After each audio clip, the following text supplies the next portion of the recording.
नमस्तुते। तप्त काञ्चन गौराङ्गिनी श्रीराधे वृन्दावनेश्वरी वृषभानुसुते देवी प्रणमामि हरिप्रिये। वाञ्छाकल्पतरुभ्यश्च कृपा सिन्धुभ्य एव च पतितानां पावनेभ्यो वैष्णवेभ्यो नमो नमः। नमः ॐ विष्णुपादाय कृष्णप्रेष्ठाय भूतले श्रीमते भक्तिवेदान्त स्वामिनामिति नामिने। नमस्ते सारस्वते देवे गौरवाणी प्रचारिणे निर्विशेष शून्यवादी पाश्चात्य देशतारिणे। जय श्री कृष्ण चैतन्य प्रभु नित्यानंद श्री अद्वैत गदाधर श्रीवासादि गौर भक्त वृंद। हरे कृष्ण कृष्ण कृष्ण हरे हरे हरे राम राम राम हरे हरे। हरे कृष्ण। धन्यवाद। हरे कृष्ण माताजी, धन्यवाद माताजी। हरे कृष्ण सर्वे भक्तों ने। हरे कृष्ण। हरे આજે कृष्ण। આપણે હરે કૃષ્ણ। તો ચાલો આજે આપણે શરૂ કરીએ શ્રીમદ ભગવદ ગીતાનો અધ્યાય નંબર 7, જેનું નામ છે આપણે જ્ઞાન વિજ્ઞાન યોગ, સંપૂર્ણ જ્ઞાન। ભગવાન શ્રી કૃષ્ણ આપણને આમાં બહુ સરસ જ્ઞાન દેવા જઈ રહ્યા છે, અને સાથે સાથે વિજ્ઞાન એટલે કે ચોથા અધ્યાયને આપણે જ્ઞાન યોગ કહીએ છીએ, અને આ અધ્યાયને આપણે જ્ઞાન વિજ્ઞાન યોગ કહીએ છીએ। વિજ્ઞાન એટલે કે વિશેષ જ્ઞાન, એટલે કે ભગવાન શ્રી કૃષ્ણ આ અધ્યાયમાં જે આપણને જ્ઞાન આપશે અને સાથે સાથે આપણને એના પુરાવા બી આપશે કે કેવી કેવી રીતે તું મને આપણે જોઈ શકે છે બધી જગ્યાઓમાં, અર્જુનને કહેશે। તો વિજ્ઞાન એટલે કે શું, ઘણીવાર આપણે ક્લાસમાં થિયોરેટિકલ નોલેજ ને બધું લઈ લઈએ, પછી આપણને લેબોરેટરી ક્લાસમાં લઈ જવામાં આવે અને જે થિયોરેટિકલ નોલેજ લીધેલું હોય એ જ આપણે પ્રેક્ટિકલી આપણે ત્યાં નિહાળીએ અથવા એને આપણે અનુભવીએ। તો એ જ રીતે ભગવાન પણ આ અધ્યાયમાં પેલા થિયોરેટિકલી બધું સમજાવશે કે આ કેવી રીતે ભૌતિક દુનિયામાં સર્જેલી છે, અને ત્યાર પછી પ્રેક્ટિકલી કહેશે કે ક્યાં ક્યાં તું મને ભૌતિક દુનિયામાં અનુભવી શકસ અથવા ક્યાં ક્યાં તું મને જોઈ શકસ। એટલા માટે આ અધ્યાયનું નામ છે આપણે જ્ઞાન વિજ્ઞાન યોગ। તો હવે આપણે શરૂ કરીએ, અને આ અધ્યાય જે છે એ ભગવાન શ્રી કૃષ્ણ દ્વારા શરૂ થાય છે, નહીં કે કોઈ અર્જુનના પ્રશ્ન દ્વારા। તો પેલા શ્લોકમાં ભગવાન શ્રી કૃષ્ણ કહે છે, પૂર્ણ પુરુષોત્તમ પરમેશ્વર બોલ્યા, એ પૃથાપુત્ર હવે સાંભળ કે તું કેવી રીતે મારી ભાવનાથી પૂર્ણ રહી મને મારામાં અનુરક્ત થઈને કરીને યોગાભ્યાસ કરતો રહી અને સંપૂર્ણપણે સંદેહ રહિત થઈ જાણી શકીશ। એટલે ભગવાન શ્રી કૃષ્ણ હવે અર્જુનને કહે છે કે હવે તું મારી પાસેથી સાંભળ કે કેવી રીતે તું મારી ભાવનામાં પૂર્ણપણે અનુરક્ત રહી શકીશ અને યોગાભ્યાસ દ્વારા સંપૂર્ણ રીતે તું મને જાણી શકીશ, એ રીતે જ વર્ણવે છે।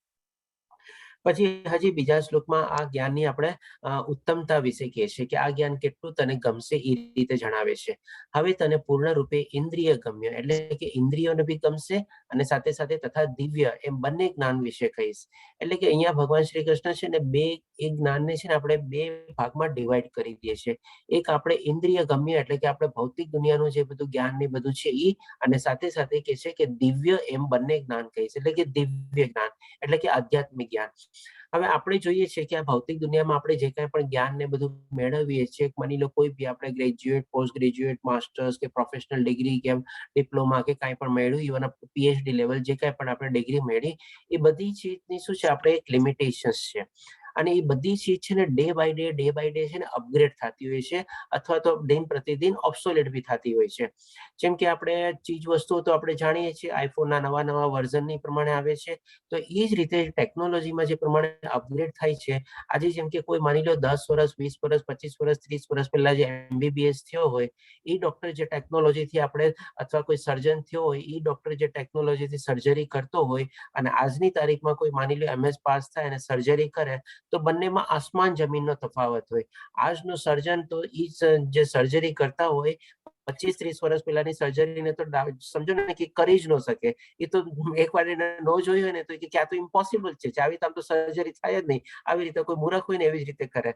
દેટ મીન્સ કે આ જે ભૌતિક દુનિયાનું જે બધું જ્ઞાન છે ને એ કન્ટિન્યુઅસલી ઇવોલ્વ થયા રાખે છે, કન્ટિન્યુઅસલી ડેવલપ થતું રહે છે, કન્ટિન્યુઅસલી અપગ્રેડ થતું રહે છે। અને એના વિરુદ્ધમાં આપણે જોઈએ કે દિવ્ય જ્ઞાન જે છે, જે ભગવાન શ્રી કૃષ્ણ આપણને અર્જુનને 5000 વર્ષ પહેલા આપ્યું હતું, એ આપણે ભગવદ્ ગીતા આજની તારીખમાં બી આપણે એઝ ઇટ ઇઝ ફોલો કરીએ છીએ।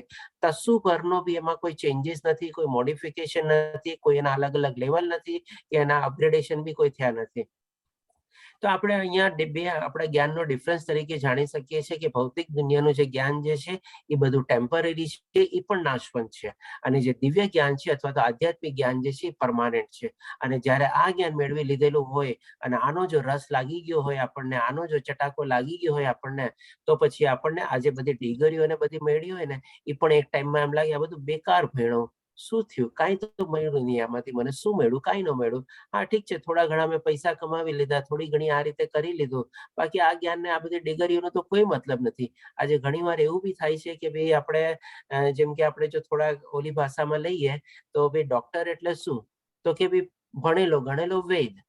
એન્જિનિયર એટલે કોણ, તો કે ભાઈ ભણેલો ગણેલો મિસ્ત્રી. ચાર્ટર્ડ એકાઉન્ટન્ટ એટલે કોણ, તો કે ભણેલો ગણેલો મુનિમ. આજે તમે જોજો તો આજે જ તારીખમાં જે બધા પ્રોફેશનલ ડિગ્રી ને બધું લીધેલું છે એ એક ટાઈમમાં એ બધા માણસોને પણ એટલું નોલેજ હતું. આજની તારીખમાં આપણે જોઈ શકીએ છીએ કે ભાઈ લક્ષ્મણને પણ મૂર્છિતમાંથી જીવિત કરી શકે છે એવી ટેકનોલોજી ને વૈદ રાજા ને બધા હતા, એ લોકો પાસે જ્ઞાન હતું. તો આજે આ બધું આપણે ડિગ્રીને બધું મેળવીને શું મેળવ્યું આપણે? અલ્ટિમેટલી તો આપણે કહી શકીએ કે આપણે પાછળ ગયા છીએ આગળ વધવાની બદલે. જ્યારે આજે આપણે આધ્યાત્મિક જ્ઞાન જે છે એ આપણે કન્ટિન્યુઅસ એ સદાકાળ માટે એનું એ જ જ્ઞાન છે, એઝ ઇટ ઇઝ છે, અને આજે પણ આપણે એને ફોલો કરીએ છીએ, માનીએ છીએ. અને જ્યારે એ જ્ઞાન મળી જાય છે ત્યારે પછી આ બધું જ્ઞાન આપણને ઘણીવાર તો નકામા જેવું લાગે છે. એટલા માટે અહીંયા ભગવાન શ્રી કૃષ્ણ અર્જુનને સમજાવે છે કે હું તને પૂર્ણ રૂપે એટલે કે સંપૂર્ણ રીતે ઇન્દ્રિય ગમ્ય તથા દિવ્ય એમ બંને જ્ઞાન કહીશ. એટલે કે આપણને ઇન્દ્રિયો દ્વારા એ અનુભૂતિ બી કરાવશે, એટલા માટે આપણે જ્ઞાન વિજ્ઞાન યોગ કહીએ છીએ, અને આધ્યાત્મિક જ્ઞાનની પણ આપણને અહીંયા અનુભૂતિ પણ કરાવશે ભગવાન શ્રી કૃષ્ણ. પછી ઓર આગળ કહે છે કે આ જાણ્યા પછી તારે જાણવા યોગ્ય કશું બાકી જ રહેશે નહીં. તો જે પ્રમાણે કીધું ને કે એકવાર આપણે આધ્યાત્મિક જ્ઞાનનો ચટાકો લાગી જાય, રસ લાગી જાય, પછી આ બધું આપણને છે ને આમ બેકાર જ લાગે કે આના પછી આપણને કઈ જરૂર છે જ નહીં. ઓકે, જે મેળવવાનું હતું મેં મેળવી લીધું, શું કર્યું મેં આટલા વર્ષો સુધી, આ રીતે આપણને ઘણીવાર એવો અહેસાસ થાય. તો હવે હજી જોઈએ ભગવાન શ્રી કૃષ્ણ ત્રીજા શ્લોકમાં આખા જ્ઞાનની ખાસિયત વિશે ઓર સરસ રીતે જણાવે છે કે હજારો મનુષ્યમાંથી કોઈ એક સિદ્ધિ પામવા પ્રયત્ન કરે છે, અને આ પ્રમાણે સિદ્ધિ પ્રાપ્ત કરનારાઓમાંથી ભાગ્યે જ કોઈ એક મને વાસ્તવમાં જાણે છે. એટલે કે આપણે જોઈએ છીએ કે આ ભૌતિક દુનિયામાં કેટલા બધા જીવો, માણસો અને મનુષ્યો ને બધા છે. આપણે અહીંયા મનુષ્ય પૂરતું જ આપણે લિમિટેડ રાખીએ, બીજા જીવો ઉપર જઈએ નહીં, કારણ કે એ લોકો પાસે આ બધું જ્ઞાન મેળવવાનો કોઈ રસ્તો છે નહીં. હવે આટલા અબજોના અબજો માણસો જે છે, હવે અબજોના અબજો માણસોમાંથી કેટલા એવા માણસો હશે કે જે આધ્યાત્મિક રસ્તા ઉપર ચાલતા હશે અને આ જ્ઞાન મેળવીને એમાં આગળ વધવાની કોશિશ કરતા હશે. તો એ જ પ્રમાણે અહીંયા ભગવાન શ્રી કૃષ્ણ કહે છે કે હજારો મનુષ્યોમાંથી કોઈ એક સિદ્ધિ પામવા પ્રયત્ન કરે છે, અને આ પ્રમાણે સિદ્ધિ પ્રાપ્ત કરનારાઓમાંથી પણ ભાગ્યે જ કોઈ એક મને વાસ્તવમાં જાણે છે. એટલે કે માની લો આવા અબજો માણસોમાંથી થોડા ઘણા ગણ્યા ગાંઠા આપણે લાખોની સંખ્યામાં લઈએ કે થોડા ઘણા લાખો માણસો એવા છે કે જે આધ્યાત્મિક રસ્તાઓ પર ચાલે છે. હવે એ આધ્યાત્મિક રસ્તા ઉપર ચાલ્યા પછી બી સિદ્ધિ કોને પ્રાપ્ત થાય છે, એટલે કે પરમાત્માનો આપણે પ્રાપ્તિ કોને થાય છે? તો એના માટે પણ ભગવાન શ્રી કૃષ્ણ કહે છે કે ભાગ્યે જ એવો કોઈ વિરલો હોય છે જેને આ સિદ્ધિ પ્રાપ્ત થાય છે, જે લોકો પ્રયત્ન કરે છે એમાંથી બી. બાકી બધાને તો હજી ઘણા જન્મો લેવા પડે છે, જે આ જ અધ્યાયમાં ભગવાન શ્રી કૃષ્ણ આપણને સમજાવશે કે જન્મો જન્માંતરના પુણ્ય કર્મોથી પછી જઈને એ મને પ્રાપ્ત કરી શકે છે. તો ડેફિનેટલી હવે આપણે આટલી સરસ ખાસિયત છે આપણને. હવે શું છે, આ ત્રણ ચીજ પહેલા, બીજા અને ત્રીજા શ્લોક આપણે સાંભળ્યા પછી આપણને પણ છે ને એકવાર આ જ્ઞાન મેળવવાની આપણને ઈચ્છા થાય, ક્યુરિયોસિટી વધે. કેવી રીતે? તો કે ભાઈ પેલા શ્લોકમાં કીધું કે ભાઈ હવે હું તને આ જ્ઞાન પ્રદાન કરીશ, પછી કીધું કે ભાઈ આ જ્ઞાન, બીજા શ્લોકમાં કીધું કે આ જ્ઞાન મેળવ્યા પછી તારે બીજું કોઈ કશું જાણવાની ઈચ્છા બી નહીં થાય તારે. અને ત્રીજા શ્લોકમાં પાછું કહે છે કે ભાઈ આ જ્ઞાન મેળવીને પછી તને શું રિઝલ્ટ મળશે અને કેટલા લોકો આ રિઝલ્ટ મેળવેલું છે એ પણ અહીંયા બતાવે છે કે ભાઈ હજારો લાખોમાંથી કોઈક એવો વિરલો હશે કે જે મને પ્રાપ્ત કરી શકે છે. એટલે આપણા મનમાં શું એક ટાઈપની ક્યુરિયોસિટી થાય, ઇંતજારી થાય, આટલું સરસ જ્ઞાન છે કે ઈ જ્ઞાન મેળવ્યા પછી મને ક્યાંય બીજું જ્ઞાન મેળવવાની કોશિશ જ કરવાની જરૂર નથી, અથવા બધું મને વ્યર્થ જેવું લાગશે. અને પ્લસ પાછું આ જ્ઞાનમાં તો બહુ ઓછા લોકોએ સક્સેસ રેશિયો છે, બહુ ઓછા લોકો પાસ થયા છે, અને બહુ ઓછા લોકો આવી રીતે પ્રાપ્ત કરી ગયા છે. તો એવું વળી કયું જ્ઞાન હશે, એટલું સર્વોચ્ચમાં એટલું ટોપમોસ્ટ જ્ઞાન કયું હશે? ચાલ ને હું પણ એના બારામાં જાણું. આજે જેમ આપણે એક ટાઈમમાં શું હતું કે ભાઈ સીએ ની એક્ઝામ છે ને વન ઓફ ધ ટફેસ્ટ ગણાતી, એમાં પોઈન્ટમાં રિઝલ્ટ આવતું તમારે. આજે તો ચાલો એનું રિઝલ્ટ થોડું ઘણું સુધરી સુધરી ગયું છે. તો ઘણા લોકો કહેતા કે ભાઈ સીએ કરવું બહુ ડિફિકલ્ટ છે, એ નહીં કરતો, એનું તો પોઈન્ટમાં રિઝલ્ટ આવે છે, 0.1% જેવું રિઝલ્ટ આવે છે, બહુ ઓછા લોકો પાસ થાય છે. એન્ટ્રી તો ચાલો તે લઈ લીધી, પણ પછી એક્ઝિટનો રસ્તો બહુ ઇઝી નથી, એમાંથી બધા લોકો પાસ થતા નથી. તો એવી જ રીતે અહીંયા પણ ભગવાન શ્રી કૃષ્ણ કહે છે કે ભાગ્યે જ એવા લોકો મને પ્રાપ્ત કરી શકે છે. એટલે આપણને ક્યુરિયોસિટી થાય કે ચાલ ને હું પણ જાણું. તો ડેફિનેટલી આ 3 શ્લોક સાંભળ્યા પછી આપણા મનમાં બી ટાઈપની ક્યુરિયોસિટી થાય કે એવું વળી કયું જ્ઞાન છે કે ચાલ ને હું બી જાણી લઉં, હું બી કોશિશ કરું, હું બી જેમ બધા કરે છે એ પ્રમાણે થોડી ઘણી કોશિશ તો કરું, કદાચ હોઈ શકે હું પણ એમાંથી પાસ થઈ જાઉં, મારો પણ આ રેશિયો પોઈન્ટમાં પર્સન્ટમાં આવી જાય. તો હવે આપણે જોઈએ કે ભગવાન શ્રી કૃષ્ણ આટલું સરસ જે જ્ઞાન દેવા જઈ રહ્યા છે એ આપણે શું છે. તો હવે ડેફિનેટલી ભગવાન શ્રી કૃષ્ણ આપણને આધ્યાત્મિક જ્ઞાન દેવાના છે અને પ્લસ સાથે સાથે થોડું ઘણું ભૌતિક જ્ઞાન બી જણાવશે. તો હવે જ્યારે આપણે આધ્યાત્મિક જ્ઞાનમાં આપણે આગળ વધીએ, આમાં કોઈકનો ચેટ બોક્સમાં શું છે, પ્રજુ યસ્ટરડે અષ્ટાંગ યોગ ખૂબ જ સરસ રીતે આપેલું. ઓકે, થેન્ક યુ માતાજી. ઓકે, તો હવે આપણે છે ને થોડુંક આમાં, જેમ કે આધ્યાત્મિક જ્ઞાન મેળવવું હોય તો એના માટે થોડું ઘણી બેઝિક કન્ડિશન્સ હોય, એટલે કે જેને આપણે કહી શકીએ કે ભાઈ આપણે રેગ્યુલેટિવ પ્રિન્સિપલ્સ. તો સૌ પ્રથમ તો શું કે ભાઈ આધ્યાત્મિક વિજ્ઞાનમાં આપણે જિજ્ઞાસુ ડેફિનેટલી હવે થઈ ગયા છે, આપણે બધા ક્યુરિયોસિટી ગણ્યા છે. આ જ અધ્યાયમાં એક શ્લોકમાં આપણે જાણશું કે આપણે જિજ્ઞાસુ કેટેગરીમાં આપણે પોતાની જાતને મૂકી શકીએ છીએ. પછી એક આપણને સાચા ગુરુ બી મળી જાય, ગુરુ શિષ્ય પ્રણાલીમાં જો એ પ્રમાણે આપણને ગુરુ મળી જાય તો એ પણ બહુ સરસ છે. અને પ્લસ થોડા ઘણા આપણે નીતિ નિયમોના સિદ્ધાંતો પાડવા પડે, જેમ કે આપણે સ્કૂલ કોલેજમાં ક્યાંય બી એડમિશન લઈએ તો એ લોકોની બધી ડિસિપ્લિન્સ ને બધું હોય એ પ્રમાણે આપણે એનું આચરણ કરવું પડે, ટાઈમસર સ્કૂલ પહોંચવું પડે, પીરિયડ પ્રમાણે બુક્સ લઈ જવી પડે, સ્કૂલ યુનિફોર્મ પહેરવો પડે, એ બધું આપણે કરવું પડે. તો એવી જ રીતે આધ્યાત્મિક જ્ઞાન મેળવવા માટે બી છે ને આપણે થોડા ઘણા એવા રેગ્યુલેટિવ પ્રિન્સિપલ્સ છે. અને મારા ખ્યાલથી આજે જે આપણે બધા અત્યારે સમૂહ જે છે અને બધા રેગ્યુલેટિવ પ્રિન્સિપલ પાડતા બી હશું, જ્યાં સુધી મને લાગે છે ત્યાં સુધી. તો આપણે જોઈએ કે રેગ્યુલેટિવ પ્રિન્સિપલ ક્યાં ક્યાં છે. સૌથી પહેલા તો શું કે ભાઈ આપણે બને ત્યાં સુધી આપણે વેજીટેરિયન જ ખાવાનું, નોનવેજ આપણે એનો ઉપયોગ નહીં કરવાનો. જો કરતા હોઈએ તો આપણે આસ્તે આસ્તે એને ઓછું કરવાનું અથવા બંધ કરી દેવાનું. અને પછી આવે છે કે ગેમ્બલિંગ એટલે કે જુગારી વૃત્તિ. હવે ગેમ્બલિંગની ડેફિનેશન આજની તારીખમાં બહુ મોટી વાઇડ થઈ ગઈ છે. એવું નથી કે ગેમ્બલિંગ એટલે ખાલી આપણે કેસિનો અને પત્તાનો જુગાર રમવો એ જ. આજે સ્ટોક માર્કેટમાં બી ઘણે અંશે એવો જુગાર રમાય છે અને ઘણે અંશે એવી રીતે ગેમ્બલિંગ એક્ટિવિટી થાય છે. અને બાકી ઘણા બધા ફિલ્ડોમાં ગેમ્બલિંગ એક્ટિવિટીને અત્યારે ઘણી ખરી એન્ટ્રી થઈ ગઈ છે. જેમ કે એ લોકો બધાને બેટિંગ તરીકે કે છે, કોઈ ક્રિકેટ મેચ હોય એના એ લોકો મેચ ફિક્સિંગ તરીકે કે છે, કોઈક વાતાવરણ કેનું હોય એના ઉપર એ બેટિંગ ચાલે છે કે ભાઈ ક્યાં કેટલો વરસાદ પડશે, ક્યારે પડશે, કેવી રીતે પડશે. બધી ચીજમાં આજની તારીખમાં બેટિંગ વર્ડ યુઝ થઈ ગયો છે. એટલે કે એ પણ એક જાતનું ગેમ્બલિંગ છે, એટલે કે બહુ એનો સ્કોપ બહુ વાઇડ થઈ ગયો છે. એટલે કે આ એક્ટિવિટીમાં બી આપણે ઇન્વોલ્વ ન થવું જોઈએ. પછી આવે છે ઇન્ટોક્સિકેશન એટલે કે નશો.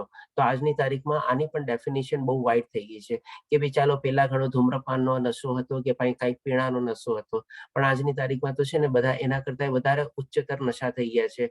ડ્રગ્સ ને બધું બી ઘણી વાર આપણે કહીએ ને તો સાઈડમાં રહી ગયું છે. એના કરતા વધારે આપણે નશો આજે થઈ ગયો છે આ બધા ગેજેટ્સ અને સોશિયલ મીડિયાનો.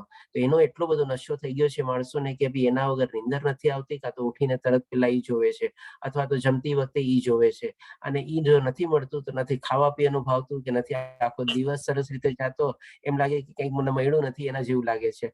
એટલે કે ડ્રગ્સ કરતા વધારે ખરાબ નશો એ બધા ચીજનો થઈ ગયો છે.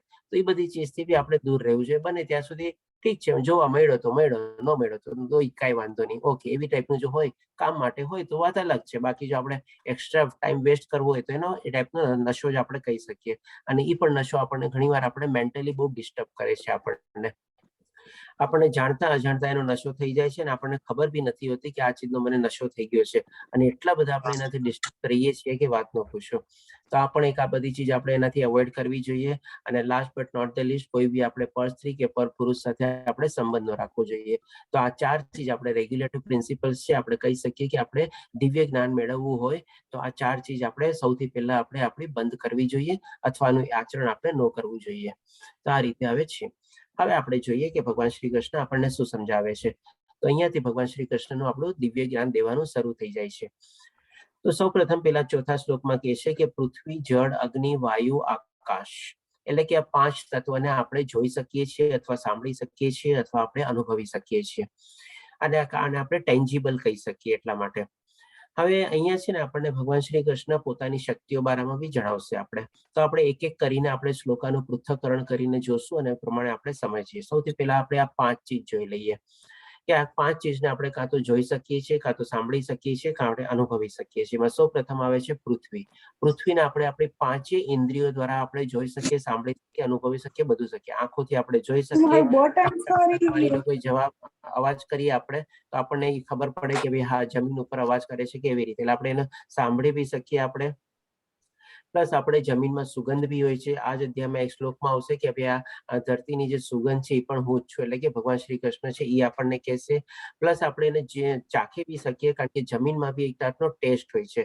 ઘણી જગ્યાએ આપણને માટી આપણે ચાખીએ બી છીએ, માટી આપણે થોડી ઘણી એવી રીતે પ્રસાદી રૂપે બી ઘણી વાર લઈએ છીએ આપણે. અને લાસ્ટમાં આપણે અનુભવી બી શકીએ, ટચ કરીને બી આપણે. એટલે કે 5 ઇન્દ્રિયોનો ઉપયોગ કરીને આપણે પૃથ્વીને આપણે જાણી શકીએ, સમજી શકીએ, અનુભવી શકીએ, જોઈ શકીએ. બધી ચીજ થઈ જાય. હવે જળ, હવે જેમ જેમ આપણે આગળ વધશું ને એમ એમ આપણી એક એક ઇન્દ્રિયોને એમાંથી છે ને ડિટેચ થતી જશે. તો જળને આપણે ખાલી 4 દ્વારા આપણે ઓળખી શકીએ. જળમાં છે ને આપણે સુગંધનો હોય કે એટલે કે નાકને આપણે સ્મેલ એમાંથી વહી જાય છે. આપણે પાણીમાં કોઈ બી જેમ કે આપણે ગંગાજળ નાખીએ તો એનો સ્મેલ આવવા માંડે. કોઈ એવો માની લો રોઝ વોટર નાખીએ તો આપણે રોઝની સ્મેલ આવે. અને કોઈ એવું ગટર વાળું કે એવું પાણી હોય તો આપણને દુર્ગંધી આવે. પણ જો ઓરિજિનલ શુદ્ધ પાણી હોય તો એનો કોઈ સ્વાદ હોતો નથી, એની કોઈ સ્મેલ હોતી નથી, એની કોઈ સુગંધ હોતી નથી. પણ બાકી 4 ઇન્દ્રિયો દ્વારા આપણે એને કરી શકીએ. આપણે એને જોઈ શકીએ, આપણે પાણીનો અવાજ બી હોય છે. પાણી જ્યારે વહેતું હોય ત્યારે એનો એક અવાજ બી ફ્લો બી આવે છે.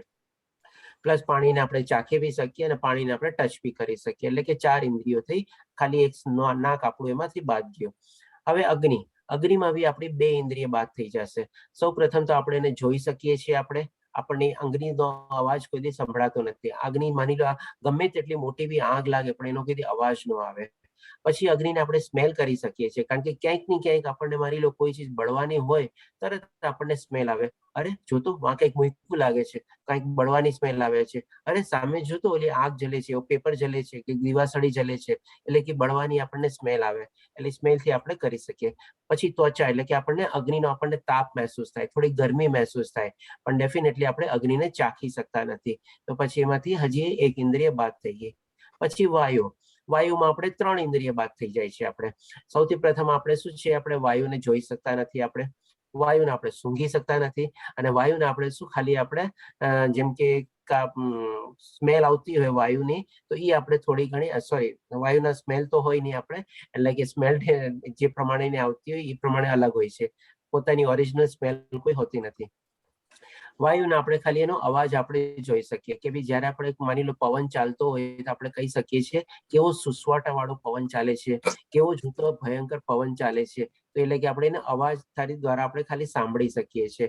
અને પ્લસ વાયુને આપણે ત્વચા દ્વારા મહેસૂસ કરી શકીએ છીએ, કારણ કે ઘણી વાર આપણે નથી કહેતા કેટલો ઠંડો પવન ચાલે છે, જો તો કેટલો શીતળતા વાળો પવન ચાલે છે. અથવા તો ગરમી હોય તો આપણે કેવી લૂ ચાલે છે, જો તો કેવી ગરમી વાળો પવન આવે છે તો એમ લાગે ગરમી આપે છે, લૂ આપે છે, એવી ટાઈપથી. એટલે કે ફક્ત આપણે 2 ઇન્દ્રિયથી આપણે વાયુને આપણે કરી શકીએ છીએ.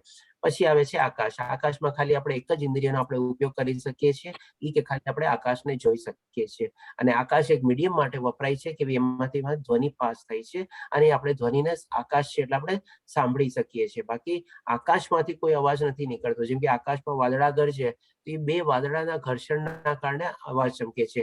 વીજળી થાય છે તો બી આકાશમાંથી આપણે વીજળી નથી થતી. વીજળીને લાઇટનિંગ 2 વાદળાના વચ્ચે ઘર્ષણ થઈને જે વીજળી થાય છે એ આપણે જોઈ શકીએ છીએ. એટલે આકાશ એક મીડિયમ તરીકે યુઝ કરવામાં આવે છે સાઉન્ડને પાસ કરવા માટે. ફક્ત આપણે એક જ ઇન્દ્રિય આપણે કનેક્ટ કરી શકીએ છીએ. આપણે ખાલી જોઈ શકીએ છીએ કે આ જો આકાશ છે, એવી રીતે આપણે. તો આવી રીતે આપણે 5 ઇન્દ્રિય, 4 ઇન્દ્રિય, 3 ઇન્દ્રિય, 2 ઇન્દ્રિય અને 1 ઇન્દ્રિય આપણે આ 5 ચીજને આપણે કાં તો એને જોઈ શકીએ, કાં સાંભળી શકીએ, કાં આપણે અનુભવી શકીએ. અથવા તો કોઈ ચીજમાં આપણે બધું કરી શકીએ. આ રીતે છે આપણે 5 ચીજ. પછી આવે છે કે આપણે મન, બુદ્ધિ અને અહંકાર, એટલે કે આ 3 ચીજ જે છે ઇનટેન્જિબલ ચીજ છે. આ 3 ચીજને આપણે નથી જોઈ શકતા, નથી આપણે એને કોઈ જાતની કંઈ સાંભળી શકતા કે નથી આપણે એને અનુભવી બી શકતા. એ અવ્યક્ત રૂપમાં ઓલરેડી એક્ઝિસ્ટ કરે છે. અને આપણે પણ જાણીએ છીએ કે મન છે આપણે બુદ્ધિ બી છે આપણે અને આપણો અહંકાર બી છે. મનને બી આપણે જોઈ શકીએ છીએ. આપણે છઠ્ઠા અધ્યાયમાં સરસ રીતે જાણી ગયા કે આપણે જો વશમાં કરી લઈએ તો આપણો મિત્ર છે, નહીં તો આપણો સૌથી મોટો દુશ્મન છે. અને ડેફિનેટલી આપણા બ્રેઇનની અંદરમાં બુદ્ધિ હોય છે. બ્રેઇન છે ટેન્જિબલ છે. કોઈ આપણે માની લો ખોપડીને આપણે ઓપરેશન કરે તો એમાંથી બ્રેઇન કાઢી શકે છે, પણ એની અંદર જે બુદ્ધિ છે એ બુદ્ધિ કોઈ નથી કાઢી શકતું. એટલે કે બ્રેઇન ટેન્જિબલ છે પણ બુદ્ધિ ઇનટેન્જિબલ છે, એટલે કે અવ્યક્ત રૂપમાં છે. પછી આવે છે અહંકાર. અહંકાર એટલે કે ઈગો. તો એ પણ એ ટાઈપનો ઇન્ટેન્જિબલ છે. એ પણ એને કોઈ જોઈ શકતું કે કઈ છે નહીં. હવે આ જે 8 છે એ 8 મારી વિભિન્ન ભૌતિક શક્તિઓ છે. હવે અહીંયા ભગવાન શ્રી કૃષ્ણ આપણને કહે છે કે મારી વિભિન્ન ભૌતિક શક્તિઓ છે. હવે થોડું ઘણું આપને એડવાન્સ લેવલ ટાઈપનું બી નોલેજ આપું છું. આપણે જોઈ શકીએ કે ભગવાન શ્રી કૃષ્ણ પાસે આપણે 3 ટાઈપની શક્તિ છે. એટલે ભગવાન પાસે 3 ટાઈપની શક્તિ છે. સૌથી પહેલી શક્તિ છે આપણે કે બાહ્ય શક્તિ. જે બાહ્ય શક્તિ દ્વારા એટલે કે એક્સટર્નલ પોટેન્સી દ્વારા આપણે આજે ભૌતિક દુનિયા જે બધી બનેલી છે, જે ભગવાન શ્રી કૃષ્ણ અહીં આપણે વર્ણવી રહ્યા છે, એ આપણે બનાવેલી છે. પછી એક આવે છે માર્જિનલ પોટેન્સી, એટલે કે મધ્યસ્થ શક્તિ.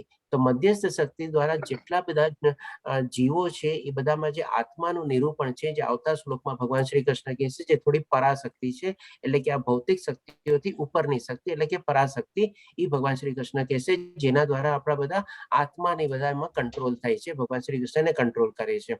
અને એના પછી આવે છે આપણે આંતરિક શક્તિ. અને એ હજી એક માર્જિનલ પોટેન્સી દ્વારા બધા દેવી દેવતાઓ બી કંટ્રોલ થાય છે.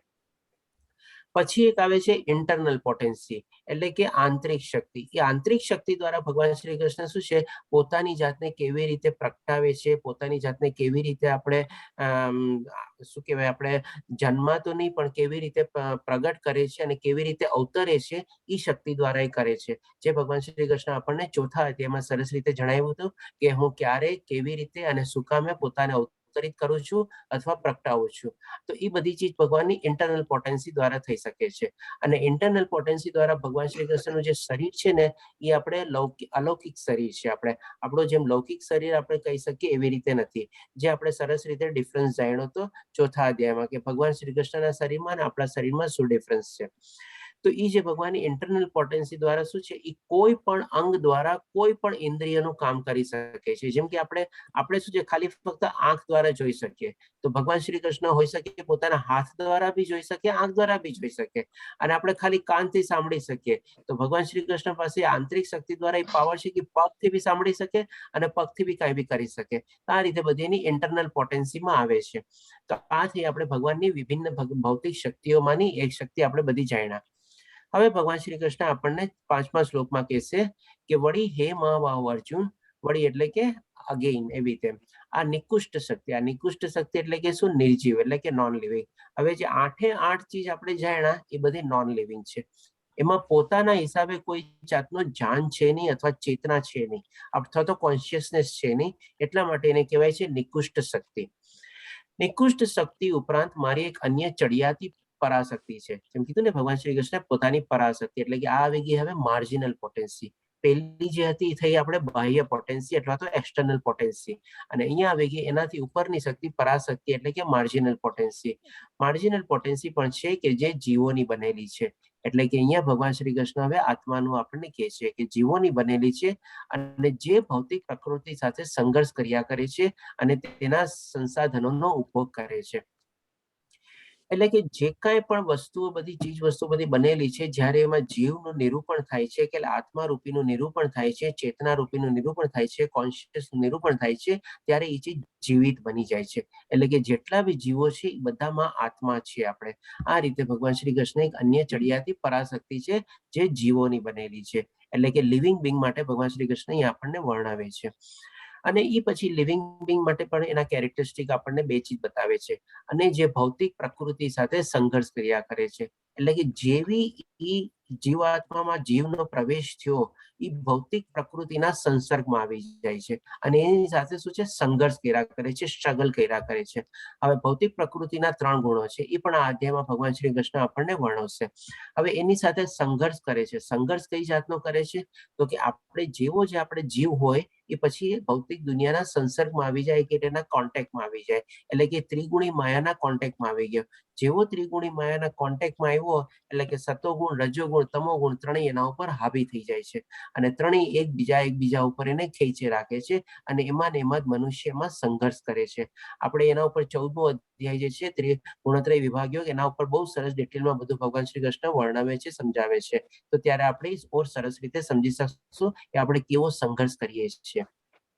અને પછી કહે છે અને તેના સાંસદોનો ઉપભોગ કરે છે. હવે જે પ્રમાણે આપણે સંસર્ગ કરીએ અથવા જે પ્રમાણે આપણી ઈચ્છાઓ જાગૃત થાય, આપણને મળે તો આપણે એનો ઉપભોગ કરીએ, નહીં તો પછી એ પ્રમાણે આપણે એમાંથી બધી સિચ્યુએશનમાંથી પાસ થાય છે. તો આ રીતે ભગવાન શ્રી કૃષ્ણ આપણને અહીંયા શોર્ટમાં સમજાવે છે કે કેવી રીતે જીવો એક્ઝિસ્ટન્સમાં આવે છે અને કેવી રીતે એ પ્રકૃતિની સાથે સંસર્ગમાં આવીને સંઘર્ષ કરે છે. હવે ભગવાન શ્રી કૃષ્ણ આપણને કહે છે 6થા શ્લોકમાં, એટલે કે આ બધી ચીજ સમજાવ્યા પછી આપણને અહીંયા કહે છે કે સર્વ સર્જાયેલા જીવોનો ઉદ્ભવ આ બંને શક્તિઓમાં રહેલો છે. એટલે બે શક્તિઓ આપણે જાણી ગયા કે ભાઈ આપણે ભગવાનની ભૌતિક શક્તિઓ એટલે કે બાહ્ય શક્તિ અને પ્લસ એનાથી પરાશક્તિ એટલે કે માર્જિનલ પોટેન્સી, એટલે કે આ બંને શક્તિઓના કોમ્બિનેશન દ્વારા બધા જીવો સર્જાયેલા છે. એટલે કે 84 લાખ ટાઈપના જીવો છે આપણે જાણીએ છીએ. આપણે ઘણા જીવોને જાણતા નથી, ઘણા જીવોને જાણીએ છીએ. ઘણા જીવો આ ગ્રહમાં હશે, ઘણા જીવો બીજા ગ્રહમાં હશે, એવી રીતે અલગ અલગ ટાઈપના બધા જીવો છે. એટલે બધાનો ઉદ્ભવ સ્થાન શું છે? આ બંને શક્તિઓમાં રહેલો છે. અને પછી જે આગળ કહે છે આ જગતમાં જે કંઈ ભૌતિક અને આધ્યાત્મિક છે તે સર્વની ઉત્પત્તિ અને વિનાશ રૂપે મને જ જાણ.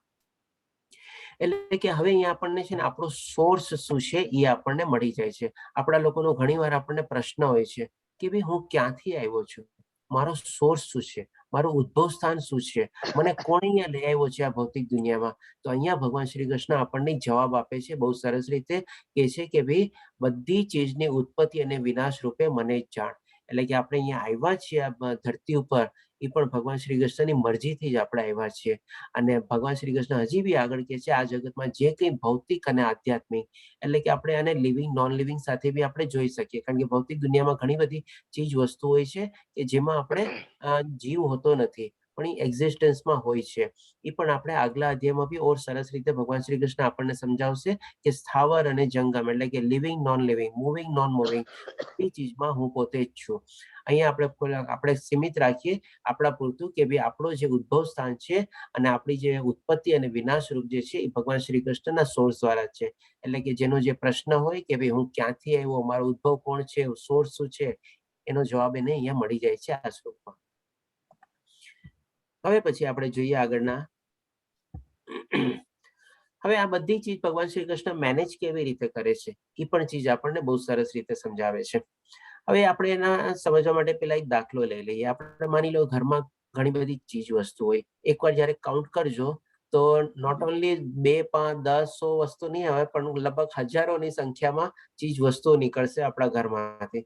અને ઘણી વાર તો કદાચ લાખોની સંખ્યામાં બી પહોંચી જતું હોય તો ખબર નહીં. જેમ કે ઘર ઘણું જૂનું હોય, 20, 25, 30 વર્ષ જૂનું હોય અને બહુ મોટું ઘર હોય તો એ બધાને પણ શું છે આપણે ઘરમાં અલગ અલગ રીતે જગ્યાએ ગોઠવીને રાખીએ છીએ કે ભાઈ આ ચીજ આપણે ડ્રોઈંગ રૂમમાં, આ ચીજ બેડરૂમમાં, આ ચીજ કિચનમાં, આ ચીજ હોલમાં, આ ચીજ ઓલામાં, અને રૂમની અંદર બી આપણે જો કબાટ ને બધું હોય તો આ ચીજ આ કબાટમાં, પછી કબાટની અંદર બી ડ્રોવર હોય તો આ ચીજ આ ડ્રોવરમાં, એવી રીતે કિચનમાં બી આપણે બધા વાસણ બધું સજાવીને સરસ રીતે બધું રાખીએ છીએ. હવે જો આપણા ઘરમાં આપણે આવી ચીજ બધું વસ્તુઓ રાખતા હોઈએ આપણી, એમાં પણ લિવિંગ નોન લિવિંગ બધી વસ્તુ આવી ગઈ, માણસો બી રહેતા હોય ઘરની અંદર અને ચીજ વસ્તુઓ બી રહેતી હોય. તો ભગવાન શ્રી કૃષ્ણ બી તો આખી ચીજ વસ્તુ બધી બનાવેલી છે. હવે એને કેવી રીતે મેનેજ કરે છે, કેવી રીતે ગોઠવીને રાખે છે એ પણ ભગવાન શ્રી કૃષ્ણ આપણને અહીંયા સમજાવે છે કે હે ધનંજય, મારાથી શ્રેષ્ઠ એવું કોઈ તત્વ સત્ય નથી. જેવી રીતે મોતી દોરામાં ગૂંથાયેલા રહે છે તેવી રીતે સર્વ કાંઈ મારા આધારે રહેલું છે. એટલે અહીંયા છે ને આપણને બે ઇમ્પોર્ટન્ટ ચીજ બહુ સરસ રીતે ક્લિયર થાય છે. સૌ પ્રથમ તો શું છે કે ભાઈ આપણા બધામાં ભગવાનનો વાસ છે.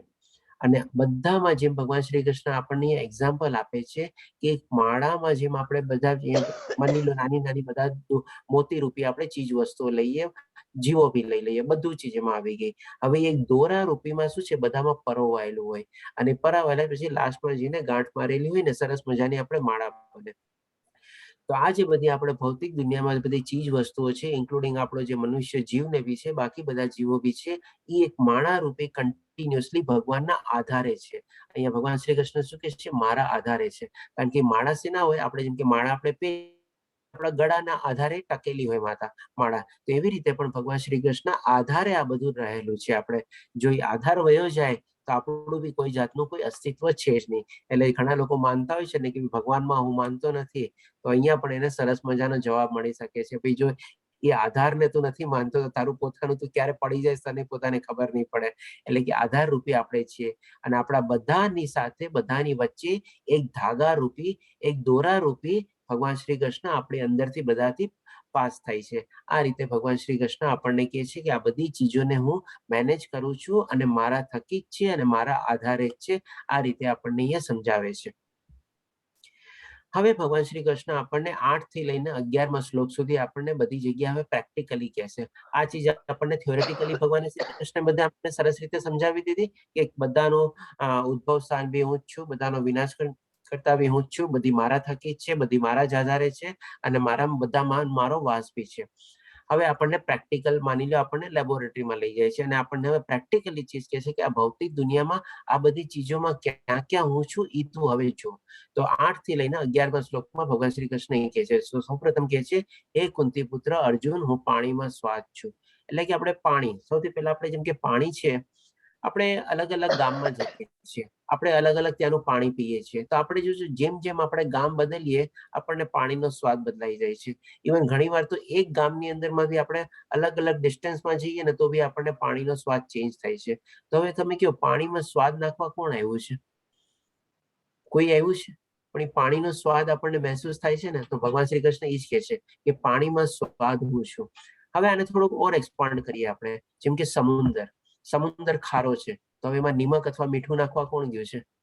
એટલા બધા માત્રામાં મીઠું કોઈ નાખવા ગયું છે શું સમુદ્રમાં? પણ એનું પાણીનો સ્વાદ ખારો છે.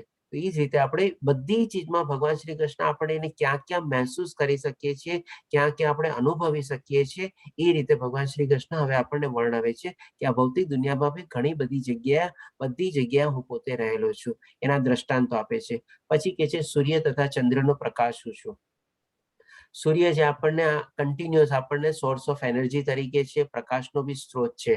આપણે જેમ આપણો મોબાઈલ ને બધું જેમ ચાર્જ કરવું પડે છે, રેગ્યુલરલી ડિસ્ચાર્જ થઈ જાય તો આજે જેમ સૂર્ય આપણને કન્ટિન્યુઅસલી સ્ત્રોત આપે છે પ્રકાશ અને તેજનો, તો એમાં એને કોણ ચાર્જ કરવા ગયું છે? તો અહીંયા પણ ભગવાન શ્રી કૃષ્ણ એ જ કહે છે કે સૂર્ય તથા ચંદ્રનો પ્રકાશ હું છું. એટલે કે એ જ ભગવાન શ્રી કૃષ્ણનો સ્ત્રોત છે. પછી ઘણા લોકો કહે છે કે ભાઈ વેદોમાં તો ક્યાંય ભગવાન શ્રી કૃષ્ણનું નામ જ નથી. ભગવદ્ ગીતામાં તો ચાલો ભગવાન શ્રી કૃષ્ણનું નામ છે, તો વેદોમાં ને બધામાં ક્યાંથી આવે? એટલે કે આપણા વેદ અને ઉપનિષદ જે બધા જે છે તો એ બધામાં જોજો એકો એક શ્લોક આપણે શરૂઆત ઓમ થી થાય છે. એ જ ભગવાન કહે છે કે ભાઈ વૈદિક મંત્રોમાં ઓમકારો છું. હવે માની લો કોઈ એમ કે ભાઈ ભગવાન શ્રી કૃષ્ણ નામ નથી, તો અહીંયા ભગવાન શ્રી કૃષ્ણ પોતે કીધેલું છે ભગવદ્ ગીતામાં કે વૈદિક મંત્રોના દરેકે દરેક ઓમકાર તરીકે હું પોતે છું. પછી આકાશમાં શબ્દ છું. આપણે સરસ રીતે જાણી ગયા છે કે આકાશ એક મીડિયમ તરીકે આપણે એમાં સાઉન્ડ તરીકે પાસ થાય છે. તો જ્યારે એમાંથી આપણને અવાજ ને બધું સંભળાય છે એટલે આકાશનો શબ્દ પણ હું જ છું. આપણે લોકો ઘણા લોકો કહે છે ને ભાઈ આકાશવાણી થઈ, તો એ ભગવાનની વાણી થઈ હોય છે એ પ્રમાણે. પછી તથા મનુષ્યમાં સામર્થ્ય છું. એટલે કે આપણા મનુષ્ય પાસે આજે જે કાંઈ પણ સામર્થ્ય છે અલગ અલગ ટાઈપના, માની લો ઘણા લોકો પાસે સુંદરતા છે, ઘણા લોકો પાસે પૈસો અને વૈભવ છે, ઘણા લોકો પાસે શક્તિ છે, ઘણા લોકો પાસે જ્ઞાન જે છે, ઘણા લોકો પાસે અલગ અલગ ટાઈપનું બધું વૈભવ ને બધું હોય છે. તો આ બધું જે સામર્થ્ય છે ને એ બધું ભગવાન શ્રી કૃષ્ણ દ્વારા જ આપણને મેળવેલું છે. એના થકી જ આપણી પાસે છે. આપણે પોતે એના થકી છીએ અને આપણી પાસે જે છે એ પણ એના થકી જ છે. આપણે આપણું પોતાનું આપણે કહીએ ને કે મેં આ મેળવેલું, આપણે સ્વામિત્વ ભાવ જો કેળવવા જઈએ તો આપણે ટોટલી ખોટા છીએ, કારણ કે એ છે જ નહીં આપણું કાંઈ ચીજ.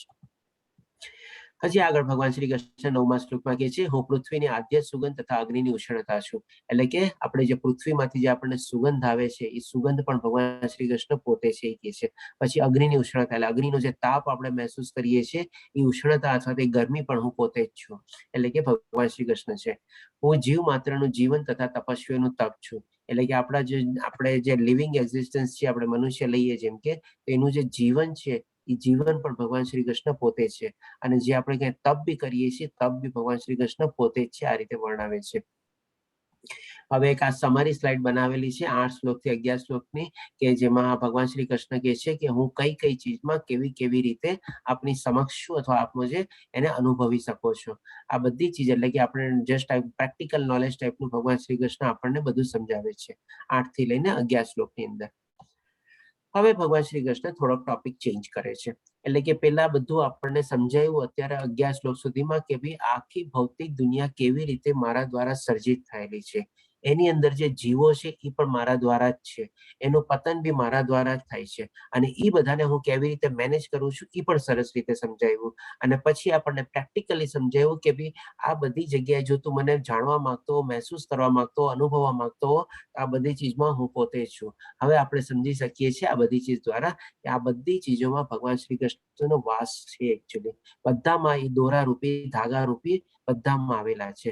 આપણે ઘણી વાર શું છે કોઈ નિર્જીવ ચીજ વસ્તુને આપણે બહુ આમ ઓલી રીતે જોઈએ, અરે આને નહીં અડતું, આને નહીં અડતું, ઓલામાં નહીં જતો, આમ નહીં જતો. તો હવે જો આપણે સમજી લઈએ કે ભાઈ બધી ચીજમાં તો ભગવાન છે, તો પછી આપણને કઈ એવું કઈ ડિફરન્સ જ ન લાગે. આ પણ સારી ચીજ છે, ઓલી સારી ચીજ છે, જીવો તો છે જ સારા બધા, એમાં તો ચાલો આપણે આત્મા છે જ બધી, પણ જો નિર્જીવ વસ્તુમાં બી આપણે જો ભગવાનને જોવા માંડીએ, કારણ કે આપણે જે ભગવાન શ્રી કૃષ્ણ બધું જ ચીજ તો આપણને વર્ણવી દીધું કે ભૌતિક દુનિયામાં જે કાંઈ પણ ચીજ વસ્તુઓ છે બધી મારા થકી છે ને બધામાં હું ધાગા રૂપી પસાર થયેલો છું. તો પછી આપણને ઘણીવાર શું છે નિર્જીવ વસ્તુથી બી આપણને કઈ ઓલું થાય નહીં.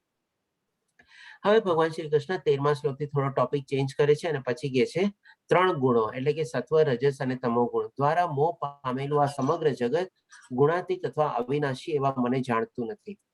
હવે આ શ્લોક છે ને આપણે કહી શકીએ કે બહુ સિક્રેટ રિવીલિંગ શ્લોક છે, એટલે કે બહુ ગૂઢ ઊંડું રહસ્ય છે ને ભગવાન શ્રી કૃષ્ણ એટલે કે સસ્પેન્સ જે છે ને એ ઓપન અપ કરે છે અહીંયા.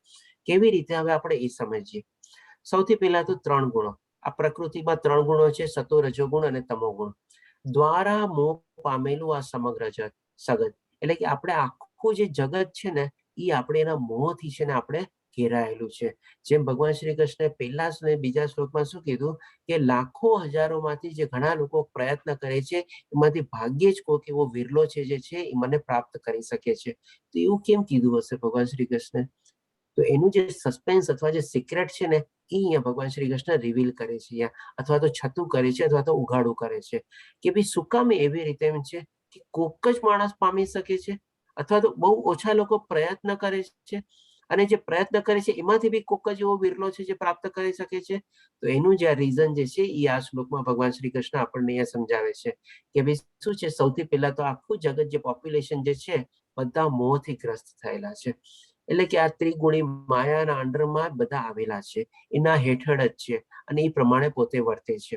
હવે એમાંથી માની લો કોઈક અમુક એવા માણસો હશે કે જેને આ બધું જ્ઞાન મેળો, ગુણાતીત થવાની કોશિશ કરી અથવા તો થઈ ગયા અને એ પ્રમાણે આગળ વધ્યા, તો પછી એને આપણે કહી શકીએ કે ભાઈ લોકો થોડા ઘણા પ્રયત્નમાં આગળ વધી રહ્યા છે. એટલા માટે ભગવાન શ્રી કૃષ્ણ અહીંયા પછી વર્ડ વાપરે છે ગુણાતીત તથા અવિનાશી એવા મને જાણતું નથી. એટલે કે ભગવાન શ્રી કૃષ્ણ ગુણાતીત છે, એટલે કે ગુણોની ઉપર છે, માયા એને ટચ નથી કરી શકતી. રાધર માયાના એક નિયંત્રણ છે. જેમ અહીંયા તમે જોઈ શકો છો ભગવાન શ્રી કૃષ્ણનો ઉપરમાં ફોટો છે ને એની નીચે આ ત્રિગુણી માયા જે છે, એટલે કે પોતે એને કંટ્રોલ કરે છે અને એ ડેફિનેટલી અવિનાશી છે, અને એટલા માટે આપણે એને જાણી શકતા નથી. હવે આટલું સરસ મજાનું સિક્રેટ જો ભગવાન શ્રી કૃષ્ણ આપણને અહીંયા કહી દેતા હોય, આપણી સામે રહસ્ય ઓપન કરી દેતા હોય, તો હવે આપણને સમજાય છે કે ભાઈ આપણે જે છે ને માયામાં જ આપણે કન્ટિન્યુઅસલી ફસાયેલા છીએ. એટલા માટે આપણે ભગવાન શ્રી કૃષ્ણને આપણે જાણવાની કોશિશ બી નથી કરી શકતા, અથવા તો જાણ પામવાની તો વાત જ ઘણી દૂર રહી. જેમ પ્રમાણે ભગવાને કીધું ને કે ભાગ્યે જ કોઈક એવું વિરલો છે મને પ્રાપ્ત કરી શકે છે. થોડું ઘણું આપણે માની લો જાણવાની કોશિશ કરીએ, પણ કન્ટિન્યુઅસલી જો જ્યાં સુધી આપણે માયામાંથી ઓળંગીએ નહીં અને સરપાસ ન કરીએ અને ઓવરટેક ન કરીએ ત્યાં સુધી આપણી હજારોની સંખ્યામાં જ આપણે ગૂંચવાયેલા રહીએ છીએ, કારણ કે આપણે મોહથી ગ્રસ્ત છીએ. અને જ્યારે એવી રીતે કમ્પ્લીટલી આપણે ગુણાતીત થઈએ અથવા તો બધી આપણે ઇન્દ્રિય સુખ, શરીર સુખ બધાનું આપણે છોડી દઈએ, આપણો રાગ, દ્વેષ, ક્રોધ બધા સંપૂર્ણ રીતે નાશ પામે, આપણો અહંકાર બી આપણે સંપૂર્ણ રીતે નાશ પામે, અને એ રીતે પછી આપણે જ્યારે આગળ વધીએ ત્યારે જઈને આપણે એને પ્રાપ્તિનો સવાલ આવે છે. એટલા માટે ભગવાન શ્રી કૃષ્ણ આપણને બીજા શ્લોકમાં કીધું હતું કે ભાગ્યે જ કોક મને પ્રાપ્ત કરી શકે છે, અને લાખો કરોડો માણસોમાંથી કોક એવા અલ્પ માણસો છે જે આ રસ્તા ઉપર ચાલે છે, આગળ વધે છે. બાકી તો બધા મોહગ્રસ્ત જ એમાં પામેલું જે જગત છે આખું એમાં ને એમાં જ અટવાયેલું છે. એટલે મને તો આ શ્લોક સાચું કહું ને તો બહુ જ ગમે. આમાંથી ઘણું બધું એકદમ ઓપન સિક્રેટ ભગવાન શ્રી કૃષ્ણ આપણી સામે મૂકી દે છે કે આ જે રીઝન છે, આના સિવાય જ્યાં સુધી નહીં કરો ત્યાં સુધી મને તમે પામી શકશો નહીં. હવે પછી ભગવાન શ્રી કૃષ્ણ 14મા શ્લોકમાં કહે છે કે ભૌતિક પ્રકૃતિના 3 ગુણોની બનેલી મારી આ દેવી માયાને જીતવી અત્યંત દુષ્કર છે. એટલે કે ભગવાન શ્રી કૃષ્ણ પણ પોતે એડમિટ કરે છે. જેમ 6ઠ્ઠા અધ્યાયમાં ભગવાન શ્રી કૃષ્ણ એડમિટ કર્યું કે અર્જુનને કહે છે કે હા, મનને વશમાં કરવું બહુ ડિફિકલ્ટ છે, એવી જ રીતે અહીંયા બી કહે છે કે આ ત્રિગુણી માયાને વશમાં કરવી અથવા તો એના ઉપર જીતવી, એના ઉપર પ્રભુત્વ મેળવવું બહુ ડિફિકલ્ટ છે, અથવા તો અત્યંત દુષ્કર છે. પરંતુ બધી ચીજનું સોલ્યુશન તો આપેલું જ છે ને ભગવાને. કોઈ ચીજ આપણને આમ ઓફર લઈને જ છોડી કે જ્યાં તારા ભરોસે છોડી દો, જે તારે કરવું એ કરે, એવી રીતે નથી. બધી ચીજનું આપણને સોલ્યુશન કીધું છે. અને પરંતુ જેવો મને શરણાગત થઈ જાય છે તેઓ તેને સરળતાથી પાર કરી જાય છે.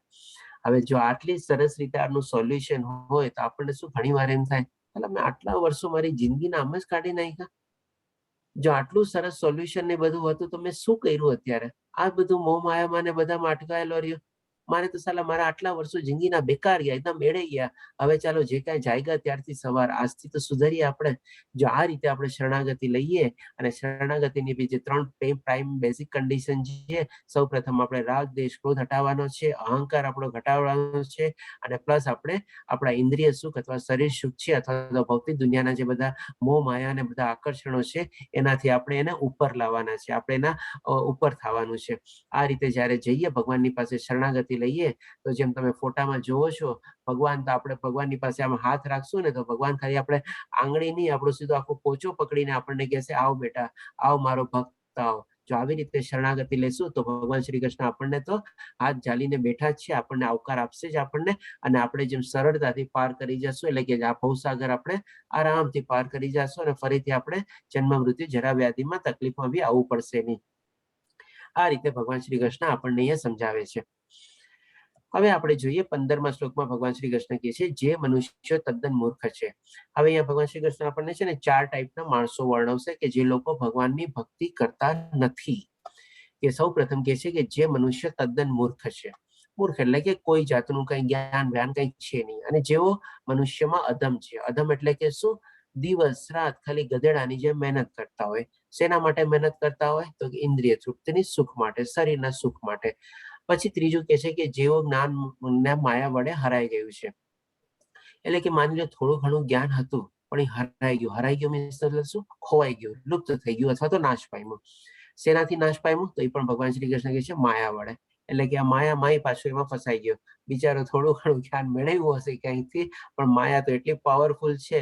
ના ના ના ના, હવે છોડ ને, બધું પછી કરશું, હજી તો બાકી છે ને, હજી તો મારે વર્ષો ઘણા જીવવાનું છે ને, હજી તો હું ક્યાં આટલા વર્ષનો થયો છું, હજી તો હું આટલા વર્ષનો થઈશ પછી કરીશ, એવી રીતે. એટલે કે પછી બધું બેકમાં જ વહી જાય છે. એટલે કે જ્ઞાન બી એનું હરાઈ ગયું છે. અને પછી ચોથી કેટેગરી કે જેઓ અસુરોની નાસ્તિક પ્રવૃત્તિ ધરાવનારા છે. આ આપણે 16મા અધ્યાયમાં દેવાસુર વિભાગમાં સરસ રીતે કવર કરશું કે જે આવી અસુરી ગુણોથી પ્રબુદ્ધ હોય છે અને એવી જ રીતે લાઈફ એ લોકો પોતાની જીવે છે. એના માટે ભગવાન શ્રી કૃષ્ણ કહે છે આવા દુષ્ટો મારું શરણ ગ્રહણ કરતા નથી. એટલે કે આવા ટાઈપના માણસો ભગવાન શ્રી કૃષ્ણની ભક્તિ બી કરતા નથી, શરણ બી ગ્રહણ કરતા નથી. ભક્તિની તો વાત જ દૂર રહી, શરણ જ પેલા ગ્રહણ કરતા નથી. તો હવે આપણે જોઈ શકીએ છીએ કે આપણે આવી કોઈ કેટેગરીમાં તો નથી આવતા ને, જો આવતા હોઈએ તો એમાંથી આપણે બહાર નીકળવાનું છે.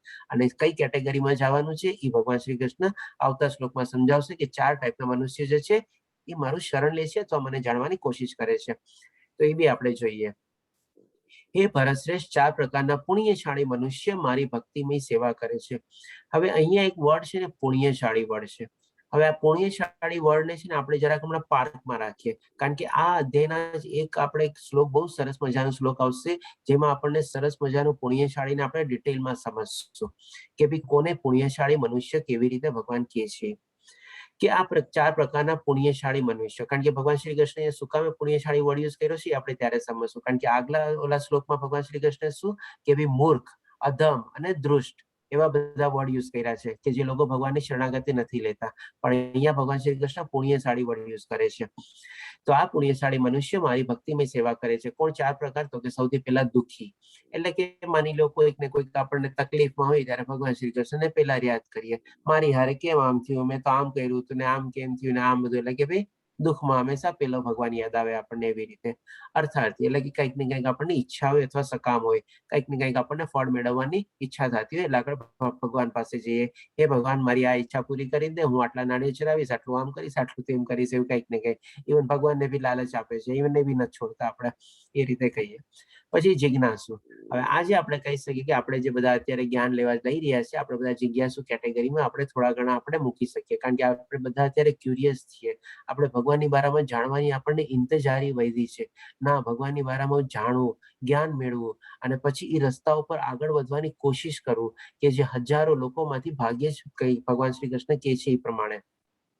એટલે કે જિજ્ઞાસુ એટલે કે ક્યુરિયોસિટી, આપણે આમાં આવી શકીએ થોડા ઘણા અંશે. અને લાસ્ટમાં કે ભાઈ જે પરમ સત્યના જ્ઞાનની શોધમાં છે. હવે જેને આ બધું જ્ઞાન મળી ગયું છે એના માટે જીવનનું ખાલી એક જ લક્ષ્ય છે, તો કે ભાઈ જેટલું બની શકે ને એટલું હવે ભગવાન પાસે જાઓ, બસ પરમધામ મેળવી લો. એટલે કે એની શોધમાં આવે છે. શોધનો મતલબ એમ નથી કે ગોતવા નીકળવું આપણે, પણ શું એની પ્રાપ્તિ માટે તડપતો હોય છે, એવી રીતે એની શોધનો મતલબ છે કે પરમ સત્યના જ્ઞાનની શોધમાં આવે છે, કે હું તડપું છું, ભગવાન મને લઈ લે, હવે મને તમારી પાસે લઈ લે, કારણ કે હવે મારી જીવનનો બીજો કોઈ ધ્યેય નથી રહ્યો, ખાલી તારી પ્રાપ્તિ જ એક મારો ધ્યેય રહ્યો છે. બાકી બધું મેં જોઈ લીધું, બધું મેં અનુભવી લીધું, બધું થઈ ગયું, હવે મને કોઈ ચીજનો કોઈ મતલબ છે નહીં.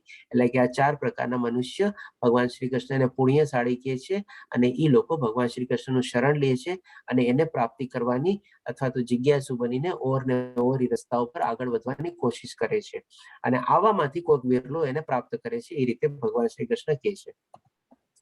હવે અહીંયા એક સિમ્બોલિક ફોટા તરીકે છે, જેમ કે અહીંયા ગજેન્દ્ર મહારાજની સ્ટોરી છે. આપણે જ્યારે તકલીફમાં હતા ત્યારે ભગવાનને યાદ કરે છે, એટલે કે આપણે કહી શકીએ દુઃખી છે. પછી અહીંયા દ્રૌપદીનું બી ચીરહરણ જરા કરવાની કોશિશ થઈ હતી, એટલે કે એ પણ દુઃખના સમયે ભગવાન શ્રી કૃષ્ણને યાદ કરે છે. હવે અહીંયા જે છે એ જ્ઞાની છે. આપણે આજે દરવાજા પાસે જેમ કે બેકમાં ફોટો છે, વ્યાસદેવ મુનિનો ફોટો છે, વેદ વ્યાસજીનો, અને વેદ વ્યાસજીની આ પત્ની છે. હવે એની પત્નીના આપણે ઘરમાં એક તોતો એટલે કે પેરોટ હતો. હવે પેરોટ એકચ્યુઅલી ભગવાન શ્રી કૃષ્ણનો પેરોટ હતો. હવે એ કોઈ કારણસર આપણે અહીંયા આવી જાય છે, તો એને તો બધું જ્ઞાન હતું કે જેવો ભૌતિક દુનિયામાં આવીશ, એના સંસર્ગમાં આવીશ ને બધું મારે માયાની બધામાં, એટલે એ માતા વેદ વ્યાસ મુનિના પત્નીના ગર્ભમાંથી લગભગ 14 વર્ષ સુધી બહાર નથી નીકળતા. પછી જયારે ભગવાન શ્રી કૃષ્ણ પ્રગટ થાય છે અને એને આશીર્વાદ આપે છે કે ના ભાઈ તું બહાર આવ, તું આ ત્રિગુણી માયામાં ફસાઈશ નહીં, અને એવી રીતે બહાર આવે છે અને પછી એનો ઉદ્ધાર થાય છે, મુક્તિ થાય છે.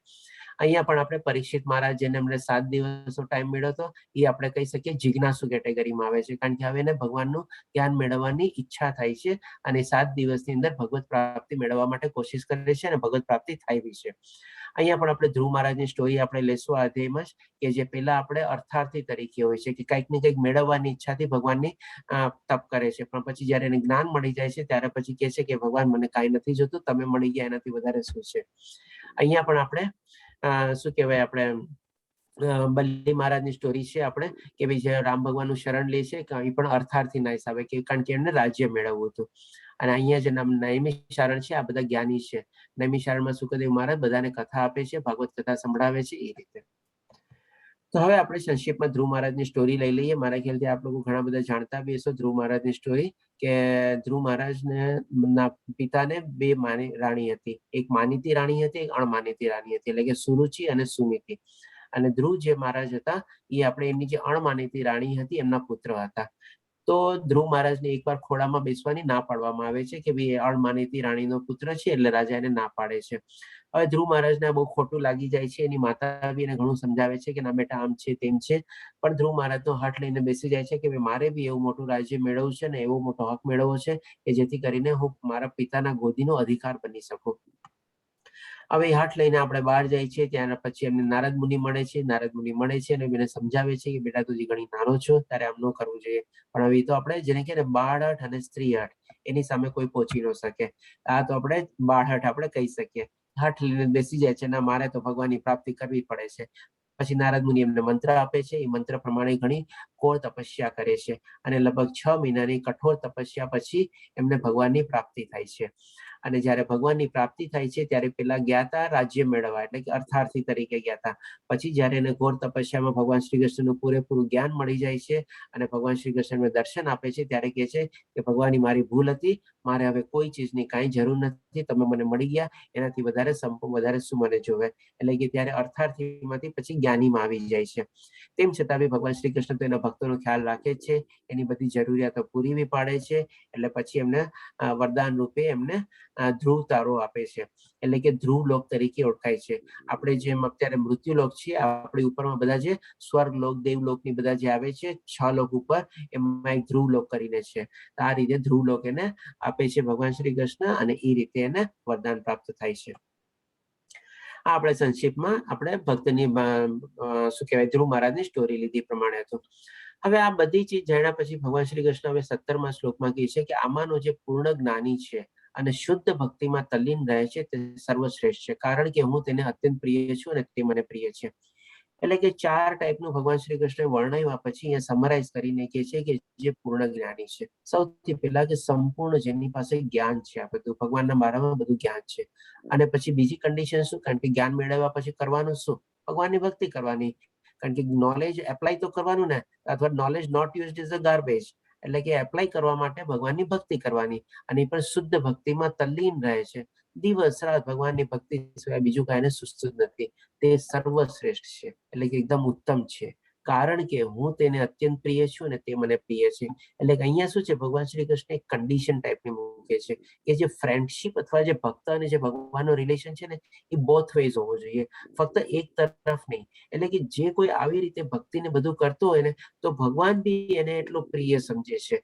પોતે ભક્ત તો ભગવાનને સમજતો હોય, પણ સાથે સાથે પછી ભગવાન શ્રી કૃષ્ણ કહે છે કે હું પણ એને પ્રિય છું. એટલે કે આ રીતે આપણે ભગવાન શ્રી, એટલે કે કોઈ બી એક રિલેશન જે આપણે બંધાય, માની લો એક છોકરો ખાલી છોકરીને પ્રેમ કરતો હોય, છોકરી ન કરતી હોય, તો એ ટાઈપનું કોઈ રિલેશન આપણને આગળ વધે? વધ્યું બી હોય તો થોડા ઘણા વખત પછી ખતમ થઈ જાય. પણ જ્યારે બંનેની ઈચ્છા પ્રમાણે સંપૂર્ણ રીતે આગળ વધે રિલેશન, તો એ સરસ રીતે ને આગળ વધી શકે અને બંનેને આનંદ મળે ને સુખ મળે. આવી જ રીતે અહીંયા બંને ટાઈપની રેસિપ્રોકલ ટાઈપની બંધાય છે, અને એ રીતે ભગવાન શ્રી કૃષ્ણ કહે છે કે હું તેને અત્યંત પ્રિય છું અને તે પણ મને પ્રિય છે. એટલે કે ભક્ત અને ભગવાનનું એક રિલેશનશિપ ભગવાન શ્રી કૃષ્ણ અહીં આપણને બતાવે છે. હવે પછી 19મા શ્લોકમાં ભગવાન શ્રી કૃષ્ણ કહે છે, અનેક જન્મો જન્માંતર પછી જે મનુષ્યને ખરેખર જ્ઞાન થાય છે અને તે મને સર્વે કારણોના કારણ જાણી મારે શરણે આવે છે, આવો મહાત્મા અતિ દુર્લભ હોય છે. એટલે કે હવે પેલા આપણે જયારે તમને ખ્યાલ હોય તો એક પુણ્યશાળી વર્ડ જે હતો એ આપણે પાર કરેલો હતો. થોડો ઘણો હવે પાછો એમાંથી પાર્કિંગમાંથી આપણે કાઢીએ અને અહીંયા સમજીએ આપણે. તો અહીંયા ભગવાન શ્રી કૃષ્ણ શું કહે છે કે અનેક જન્મો જન્માંતરોના પછી જે મનુષ્યને ખરેખર જ્ઞાન હોય છે. એટલે કે આ જ્ઞાન જે છે ને, જરૂરી નથી કે એક જન્મમાં આવે, ઘણી વાર જન્મ બી લાગી જાય. અને જયારે થોડા ઘણા આપણે આ જન્મમાં કંઈક એવા પુણ્ય કામ કર્યા હોય ને, સૌ પ્રથમ તો આપણને મનુષ્ય અવતાર મળે, કારણ કે થોડા ઘણા આપણા પુણ્ય કરેલા કામ છે. નો ડાઉટ પાપ કર્મ તો છે જ, એટલે પછી આપણે આ દુનિયામાં પાછા આવ્યા છે. પણ કાંઈક એવા પુણ્ય કર્મ કર્યા હશે કે જેથી કરીને આપણને મનુષ્ય અવતાર મળ્યો, અને મનુષ્ય અવતારમાં જ ખાલી આપણે ભગવાનની ભક્તિ કરી શકીએ છીએ અને એ જ્ઞાનને આપણે આગળ વધારી શકીએ છીએ, જ્યાં આપણે પાછલા જન્મમાં છોડ્યું હોય એ પ્રમાણે. એટલે કે આ રીતે ભગવાન શ્રી કૃષ્ણ કહે છે, અનેક જન્મો જન્માંતર પછી જે મનુષ્યને ખરેખર જ્ઞાન થાય છે, તે મને સર્વ કારણોના કારણ જાણી મારે શરણે આવે છે. એટલે કે હવે સમજી જાય છે કે ના ભાઈ, જે કાંઈ છે ને એ બધું ભગવાન થકી જ છે. જે ભગવાન શ્રી કૃષ્ણ પેલા જ ઓલરેડી કહી દીધું, પણ એ આસ્તે આસ્તે સમજે છે, એક સાથે બી સમજવામાં નથી આવતું. ઘણા લોકો તો પેલા મનુષ્યમાં ડિફરન્સ કરતા હોય છે, મનુષ્ય અને પ્રાણીમાં ડિફરન્સ કરતા હોય છે, પછી શું ઘણીવાર લિવિંગ અને નોન લિવિંગ થિંગમાં ડિફરન્સ કરતા હોય છે. પણ જ્યારે સમજી જાય કે ના ભાઈ, મનુષ્યમાં કોઈ ફરક નથી, કાળા ગોરા ઊંચા નીચા સ્ત્રી પુરુષ બધા સરખા છે, બીજા પ્રાણીઓ બી સરખા છે, કારણ કે એમાં બી આત્મા છે. પછી હજી ઓર આગળ સમજે છે કે ના ભાઈ, આપણે ભૌતિક જે પછી નિર્જીવ વસ્તુ છે એમાં બી તો ભગવાનનો વાસ છે, તો હું એને હું કામ એવી રીતે અલગ રીતે રહું છું. એટલે કે આવી રીતે જયારે સંપૂર્ણ જ્ઞાન કેળવે છે ને, ત્યારે આપણે કહી શકીએ કે ભાઈ એને ઘણો ટાઈમ લાગી જાય છે, એક જન્મમાં બધું થતું નથી. એટલે ભગવાન શ્રી કૃષ્ણ કહે છે કે ખરેખર જ્ઞાન થાય છે અને મને સર્વ કારણોના કારણ જાણી મારે શરણે આવે છે, આવો મહાત્મા અતિ દુર્લભ હોય છે. હવે પછી ભગવાન શ્રી કૃષ્ણ કહે છે કે આવી શ્રદ્ધાથી યુક્ત, એટલે કે હવે અહીંયા માનીને આપણે 19મા શ્લોકમાં અહીંયા મૂક્યું અને પછી અહીંયા આવે છે 22મા શ્લોક. ઇન બિટવીન શું છે, 20મા અને 21મા શ્લોકમાં ભગવાન પ્રેક્ટિકલ સાઈડ આવે છે કેવી આ બધી ચીજ તો સમજાવી બરોબર છે, પણ એકચ્યુઅલી ભૌતિક દુનિયામાં અત્યારે બધું થાય છે શું, એટલા માટે અહીંયા આપણે આવે છે કે આવી શ્રદ્ધાથી, એટલે કે ભૌતિક દુનિયામાં અત્યારે શું છે, માણસ બધા સકામ કર્મ અથવા કંઈક ને કંઈક ઈચ્છા અથવા પોતાની ઇન્દ્રિય સુખ અને સર્વ સુખ માટે બધા પ્રમાણે અલગ અલગ કરતા હોય છે. એટલે કે આવી શ્રદ્ધાથી યુક્ત થયેલો તે અમુક દેવની કૃપા પ્રાપ્ત કરવાનો પ્રયત્ન કરે છે. ડેફિનેટલી આજે આપણે શું કરીએ છીએ, સંપૂર્ણ રીતે ભગવાન શ્રી કૃષ્ણની ભક્તિમાં પેલા ઇન્વોલ્વ નથી થતા. આપણે અલગ અલગ પેલા દેવી દેવતાઓનો સહારો લઈએ છીએ, એનો આશ્રય લઈએ છીએ. સરસ્વતી માતા પાસે જઈએ, હે ભગવાન મને વિદ્યા આપી દે, મને આ એક્ઝામ પાસ કરાવી દે. લક્ષ્મીજી પાસે જઈએ, હે ભગવાન મને આ મારો પ્રોજેક્ટ ક્લિયર કરાવી દે, મને આટલો નફો કરાવી દે, મારો આવી રીતે આમ કરાવી દે. આપણે બધા અલગ અલગ દેવી દેવતાઓ પાસે જઈએ છીએ, પણ આ બધા દેવી દેવતાઓ બી તો આપણે જાણી ગયા છે ને ભગવાન શ્રી કૃષ્ણના અંડરમાં જ આવેલા છે, બધાને અલગ અલગ પોર્ટફોલિયો આપેલો છે. તો એ રીતે હવે ભગવાન શ્રી કૃષ્ણ આપણને સમજાવે છે કે આવી શ્રદ્ધા એટલે કે તમે ઈ શ્લોકના કોન્ટેક્સ્ટમાં નથી લેવાનું, પણ ભગવાન બીજી સાઈડ સમજાવે છે આપણને, એટલા માટે થોડો ગેપ થઈને આવે છે. 19માં પછી આ 22મો શ્લોક, એટલે કે આવી શ્રદ્ધાથી યુક્ત થયેલો તે અમુક દેવની કૃપા પ્રાપ્ત કરવાનો પ્રયત્ન કરે છે અને પોતાની ઈચ્છાની પૂર્તિ કરે છે, એટલે કે કંઈક ને કંઈક સકામ ફળ મેળવવાની ઈચ્છા છે. પરંતુ વાસ્તવિકતા એ છે કે આ બધા લાભ મારા થકી જ પ્રાપ્ત થાય છે, કારણ કે અલ્ટિમેટલી બધા શું સાઇન કરાવવા તો ભગવાન શ્રી કૃષ્ણ પાસે જવું પડે ને, બધાને તો પાવર આપેલા છે, પણ પાવર એટલે ગ્રાન્ટેડ કોણ કરે, બધું ઓથોરિટી કોણ આપે, સેન્કશન કોણ આપે, તો કે ભગવાન શ્રી કૃષ્ણ જ આપે. એટલા માટે ભગવાન શ્રી કૃષ્ણ કહે છે આ બધા લાભ પણ મારા થકી જ પ્રાપ્ત થાય છે. પછી ભગવાન શ્રી કૃષ્ણ 23મા શ્લોકમાં કહે છે કે અલ્પ બુદ્ધિવાળા મનુષ્ય દેવોની પૂજા કરે છે, એટલે કે એ જ ચીજને હવે કન્ટિન્યુમાં કહે છે કે જે લોકોની અલગ અલગ ટાઈપની બુદ્ધિને કેવી રીતે હોય છે, કોની પૂજા ને બધું કરે છે, સમજાવે છે. અલ્પ બુદ્ધિવાળા મનુષ્ય દેવોની પૂજા કરે છે અને તેમને મળનારા ફળ સીમિત તથા અસ્થાયી હોય છે, અને દેવોને પૂજનારા લોકો દેવલોકમાં જાય છે, પરંતુ મારા ભક્તો મારા પરમધામને જ પામે છે. હવે ડેફિનેટલી આપણને જે કંઈક ને કંઈક આપણે ફળ માટે કર્યું હોય તો ડેફિનેટલી ટેમ્પરરી તો છે જ, એટલે કે આપણે સીમિત બી છે અને અસ્થાયી છે. એક તો એટલે કે સીમિત એટલે કે લિમિટેડ આપણે ચીજ માંગી હોય ભગવાન પાસે તો આપણને લિમિટેડ મળે, અને ટેમ્પરરી મળે, કારણ કે એ જે ભૌતિક ચીજ હતું એ પાછું નાશ થવાનો જ છે. એટલા માટે ભગવાન શ્રી કૃષ્ણ કહે છે જે ફળ મનુષ્યને મળે છે એ સીમિત છે ને અસ્થાયી છે, પણ જે મારી ભક્તિ કરે છે, અને આ લોકોનું એન્ડ રિઝલ્ટ બી સમજાવે છે કે જે દેવી દેવતાઓને સુધી સીમિત રહી જાય છે, પોતાનું ભક્તિ અથવા તો પોતાનું જ્ઞાન ને બધું, એ લોકો દેવલોકમાં જાય છે. કારણ કે માની લો થોડા ઘણા એવા કે પુણ્ય કર્મ કર્યા હોય તો દેવલોકમાં જાય, અને ફરી પાછા એને પુણ્ય કર્મ પૂરા થાય એટલે ફરીથી પાછા મૃત્યુલોકમાં પાછા આવે. એ લોકો ભગવાન શ્રી કૃષ્ણના સનાતન ધામ સુધી પહોંચતા જ નથી. પણ જે લોકો ભગવાનની ભક્તિમાં લાગેલા હોય છે, શ્રી કૃષ્ણ ભગવાનની ભક્તિમાં લાગેલા હોય છે, એ લોકો ભગવાનના ધામને પામે છે, એટલે કે કમ્પ્લીટ મોક્ષ અથવા મુક્તિ મળી જાય છે, અને ત્યાં પહોંચ્યા પછી પાછા આવવાનું કોઈ સવાલ જ નથી, કોઈ મૂર્ખો ન આવે. આ રીતે ભગવાન શ્રી કૃષ્ણ સમજાવે છે કે દેવી દેવતાઓને જે પૂજે એનું શું રિઝલ્ટ આવે છે, અને મને જે પૂજે એનું શું રિઝલ્ટ આવે છે. પછી 24મા શ્લોકમાં ભગવાન શ્રી કૃષ્ણ કહે છે મને પૂર્ણ રીતે નહીં જાણનારા બુદ્ધિહીન મનુષ્ય માને છે કે હું પૂર્ણ પુરુષોત્તમ પરમેશ્વર કૃષ્ણ પહેલા નિરાકાર હતો, અને હવે મેં આ વ્યક્તિત્વને ધારણ કર્યું છે. તેમના અલ્પ જ્ઞાનને કારણે તેઓ મારી અવિનાશી અને સર્વોપરી પ્રકૃતિને જાણતા નથી. હવે અહીંયા છે ને ભગવાન શ્રી કૃષ્ણ થોડુંક બીજી સાઈડ લે છે કે ઘણા લોકો શું છે નિરાકાર અથવા નિર્ગુણ રૂપમાં ભગવાન શ્રી કૃષ્ણને પૂછતા હોય, અથવા શક્તિ રૂપે, એનર્જી રૂપે, પ્રકાશ રૂપે, લાઇટ રૂપે, એવી રીતે. તો એ લોકોનું થિયોરી શું હોય છે કે એ લોકો તો ભગવાન શ્રી કૃષ્ણ બારામાં પૂરેપૂરું જ્ઞાન હોતું નથી, એ લોકોને ખબર નથી હોતી, કારણ કે એ લોકો એના સુધી જ સીમિત હોય છે, એનાથી આગળ ગયા જ નથી. એને ખબર નથી કે શક્તિની પાછળ બી શક્તિમાન છે, અને શક્તિમાન જે છે ભગવાન શ્રી કૃષ્ણ છે. તો હવે એ લોકો શું છે પોતપોતાની આવી કંઈક ને કંઈક થિયોરી બનાવી લે છે કે ભાઈ પેલા તો નિરાકાર હતા, લાઇટ હતા, એનર્જી હતા, એવી રીતે. કારણ કે બધાનું અલ્પ જ્ઞાન છે અથવા લિમિટેડ નોલેજ છે, અથવા તો ઘણી વાર આપણે કહી શકીએ કે બુદ્ધિહીન બી છે આપણે. તો આ રીતે ભગવાન શ્રી કૃષ્ણ સમજાવે છે કે એ લોકો કંઈક ને કંઈક એવી કોમેન્ટ્સ પાસ કરતા જ રહેતા હોય છે.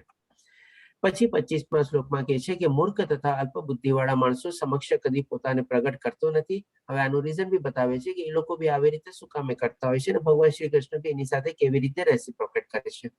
તેમની માટે હું મારી અંતરંગ શક્તિ, એટલે કે ઇન્ટરનલ શક્તિ આવી ગઈ ને અહીંયા, કે મારી ઇન્ટરનલ પોટેન્સી જે આપણે કહીએ, અંતરંગ શક્તિ દ્વારા આવૃત રહું છું, એટલે કે મારી જાતને હું કવર્ડ રાખું છું, અને તેથી તેઓ જાણતા નથી કે હું અજન્મ અને અવિનાશી છું. જે ભગવાન શ્રી કૃષ્ણ ચોથા અધ્યાયમાં આપણને બહુ સરસ રીતે સમજાવેલું છે કે હું અજન્મ છું, હું મારી જાતને પ્રગટ કરું છું અને અવતરિત કરું છું, પણ હું ક્યારેય જન્મ નથી લેતો, અને અવિનાશી બી છું. અને ભગવાન શ્રી કૃષ્ણના દિવ્ય પ્રકૃતિ કરવાની ક્રિયા બી સમજાવે છે, અને એમનું જે શરીર જે છે એ પણ આપણે અલૌકિક શરીર છે. આ રીતે ભગવાન શ્રી કૃષ્ણ વર્ણવે છે.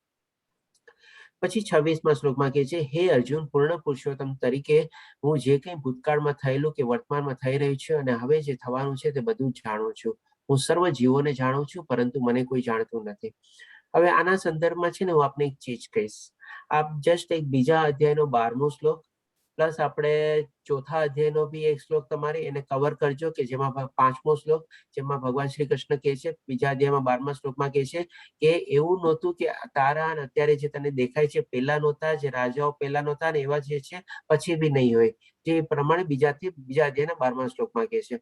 અને પ્લસ પાછું ચોથા અધ્યાયના 5મા શ્લોકમાં કહે છે કે મારા અને તારા ઘણા જન્મો થઈ ગયા છે, તું જાણતો નથી પણ હું જાણું છું. અને પ્લસ આ 7મો અધ્યાયનો 26મો શ્લોક તમે એડ કરો તો એક છે ને આખી ચેન બનશે તમારે.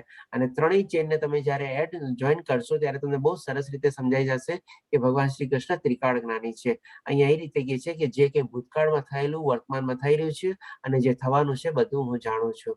અને હું સર્વ જીવોને જાણું છું, પણ મને કોઈ જાણતું નથી. એટલે કે આપણા બધાનો આપણું બેકગ્રાઉન્ડ બી ભગવાન જાણે છે, આપણું ફ્યુચર બી જાણે છે, અને પ્રેઝન્ટ તો આપણે પોતે બી જાણે છે. પણ આપણે આપણું પોતાનું બેકગ્રાઉન્ડ અને આપણું પોતાનું પાસ્ટ અથવા તો આપણું પોતાનું ફ્યુચર આપણે જાણતા નથી. હવે ભગવાન શ્રી કૃષ્ણ 27મા શ્લોકમાં કહે છે, હે ભારત, હે શત્રુ વિજેતા, સર્વ જીવો જન્મ લઈને તથા દ્વેષથી ઉત્પન્ન થતા દ્વંદ્વોથી મોહગ્રસ્ત થઈને આસક્ત મોહને પામે છે. એટલે કે આ બધી ચીજને હવે સમરાઇઝ કરે છે કે જે બધા જીવો જન્મ લે છે, જે ભગવાનની પરાશક્તિ જે છે, એટલે કે જીવ એટલે કે ચેતના દ્વારા જન્મ લે છે, એ લોકો જન્મ લઈને શું છે તથા દ્વેષથી ઉત્પન્ન થતા દ્વંદ્વોથી, એટલે કે કન્ટિન્યુઅસ પેલા તો રાગ દ્વેષ કંઈક ને કંઈક ચાલતું જ હોય મનમાં, અને પ્લસ દ્વંદ્વો ચાલતા હોય. દ્વંદ્વો શેના ચાલતા હોય તો કે આ મેળવી લઉં, ઓલું મેળવી લઉં, આને મળી લઉં, ઓલાને મળી લઉં, અહીંયા વહી જાઉં, આ વહી જાઉં, આમ કરી લઉં, એમ કરી લઉં. આ બધા દ્વંદ્વો આપણા મનમાં કંઈક ને કંઈક ચાલતા જ હોય છે, થઈને આસક્તિ ને મોહને પામે છે. એટલે જે મને 7મા અધ્યાયનો 13મો શ્લોક મેં કીધું ને કે બહુ એકદમ સિક્રેટ રિવીલિંગ શ્લોક છે, એના ફર્ધર એક્સટેન્શન રૂપે બી આપણે કહી શકીએ આને કે આપણે કન્ટિન્યુઅસલી આ મોહ માયામાં ને એમાં જ ફસાયેલા હોય છે. એટલે કે આના રૂપે આપણે જેમ ભગવાન શ્રી કૃષ્ણે કીધું, હાર્ડલી કોઈક એવો વિરલો છે જે મને પ્રાપ્ત કરી શકે છે. આ જે તેના સંદર્ભમાં આવે છે. હવે અહીંયા જોઈએ આપણે, જે મેં તમને ફરીથી કીધું હતું કે આપણે જે પુણ્યશાળી વર્ડ છે ને જે પાર્ક કરેલો હતો, ફરીથી પાછો એને કાઢીએ. એકવાર પેલા આપણે જોઈ લીધું, હવે અત્યારે થોડું ડિટેલમાં સમજીએ. તો 28 શ્લોકમાં ભગવાન શ્રી કૃષ્ણ કહે છે, જે મનુષ્ય પૂર્વ જન્મના તથા આ જન્મના પુણ્ય કર્મો કર્યા છે અને જેમના પાપ કર્મો સમૂળગા નષ્ટ થયા છે, તેઓ મોહના દ્વંદ્વોથી મુક્ત થઈ જાય છે અને મારો સેવામાં દ્રઢ નિશ્ચયપૂર્વક પરોવાઈ જાય છે. બહુ સરસ શ્લોક છે. એટલી જો ગુડ રીતે આપણે સમજશું ને તો ઘણી બધી ચીજ આપણી સામે પાછી ક્લિયર થઈ જશે. સૌ પહેલા પ્રથમ ભગવાન આપણે એક એક ચીજ પાર્ટ કરીને સમજીએ આને. જે મનુષ્ય પેલા તો પૂર્વ જન્મના એટલે કે ગયા જન્મના તથા આ જન્મના પુણ્ય કર્મો કર્યા છે, એટલે કે માની લો આપણા જે આધ્યાત્મિક કર્મો જે છે કેરી ફોરવર્ડ થયેલા છે આ જન્મના, એટલે કે ગયા જન્મના થોડા ઘણા પુણ્ય કર્મો જે છે આપણા કેરી ફોરવર્ડ થયા છે, પ્લસ આ જન્મના બી આપણે થોડા ઘણા એવા પુણ્ય કર્મ કર્યા છે એ પ્રમાણે, એટલે કે આધ્યાત્મિક કર્મો કર્યા છે. અને સાથે સાથે જેના પાપ કર્મો સમૂળગા નષ્ટ થઈ ગયા છે, એટલે કે માનીને આપણે જે કેરી ફોરવર્ડ કર્યા એ થોડા ઘણા પુણ્ય કર્મો કર્યા અને ડેફિનેટલી આપણા પાપ કર્મો બી કેરી ફોરવર્ડ થયા છે, એટલા જ માટે આપણે મનુષ્યનો જન્મ લીધો છે. હવે આ વર્ષોમાં માની લો આપણી એક્સ લાઈફ, માની લો 50 વર્ષની લાઈફ અત્યારે થઈ ગઈ.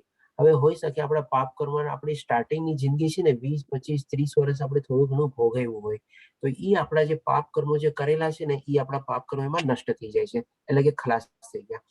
પછી માની લો આપણને હવે માની લો એક અમુક ઉંમર આવે કે અત્યારે 40, 45 વર્ષ પછી આપણને હવે ઈ જે આપણે પુણ્ય કર્મ છે ને ખાલી ઈ જ બાકી રહ્યા. હવે એમાંથી આપણી પ્રગતિ થવાની શરૂ કરે.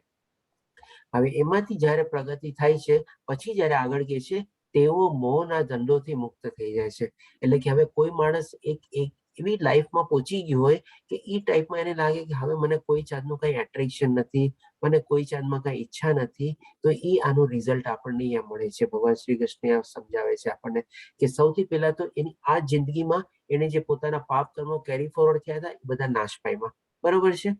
પ્લસ જે ગઈ જન્મમાંથી પુણ્ય કર્મો હતા એ કેરી ફોરવર્ડ થયા, પ્લસ આ જન્મના અત્યાર સુધી પણ એને થોડા ઘણા પુણ્ય કર્મો કર્યા, એ બંને હવે એડ થઈ ગયા. હવે એ એવી સ્ટેજ ઉપર પહોંચ્યો છે કે જ્યાં જઈને એનો એ બધા દ્વંદ્વોથી મુક્ત થઈ ગયો છે, એટલે કે હવે એને ભૌતિક દુનિયામાં એવો કોઈ ઇન્ટરેસ્ટ રહ્યો નથી. આવો છે ને ઘણી વાર ચેન્જ તમે જોજો માણસમાં રાતોરાત બી એવો થાય છે, અથવા તો આપણને ડ્રાસ્ટિક ચેન્જ દેખાશે. અરે આ માણસ તો આટલો ઇન્ટરેસ્ટેડ આમ ને એમાં, તો અચાનક કેમ આવો થઈ ગયો, અચાનક કેમ આમ થઈ ગયો? તો આ શ્લોકને આપણે જયારે કનેક્ટ કરીએ ને, અને એની સાથે જો એવી કોઈ લાઈફ આપણને મળે ને, તો એની સાથે કનેક્ટ કરીએ તો આપણને બહુ ક્લિયર થઈ જાય કે ના, આ પ્રમાણે જ હશે. એકચ્યુઅલી એના પાપ કર્મ બધા નષ્ટ થઈ ગયા, જેટલું ભોગવવાનું હતું ને બધું ભોગવી લીધું એને. બીમારી ભોગવી લીધું, કોઈ ફાઇનાન્શિયલ પ્રોબ્લેમ હોય એ ભોગવી લીધા, કોઈ એવા બીજા કોઈ પ્રોબ્લેમ હોય શરીરના એ ભોગવી લીધા, બધા એને પાપ કર્મ મળી ગયા. અને હવે રાતોરાત એકદમ આધ્યાત્મિક થઈ ગયો આ માણસ, તો કારણ કે બધા દ્રોહથી મુક્ત થઈ ગયો. આ રીતે ભગવાન શ્રી કૃષ્ણ કહે છે તેઓ મોહથી મુક્ત થઈ જાય છે.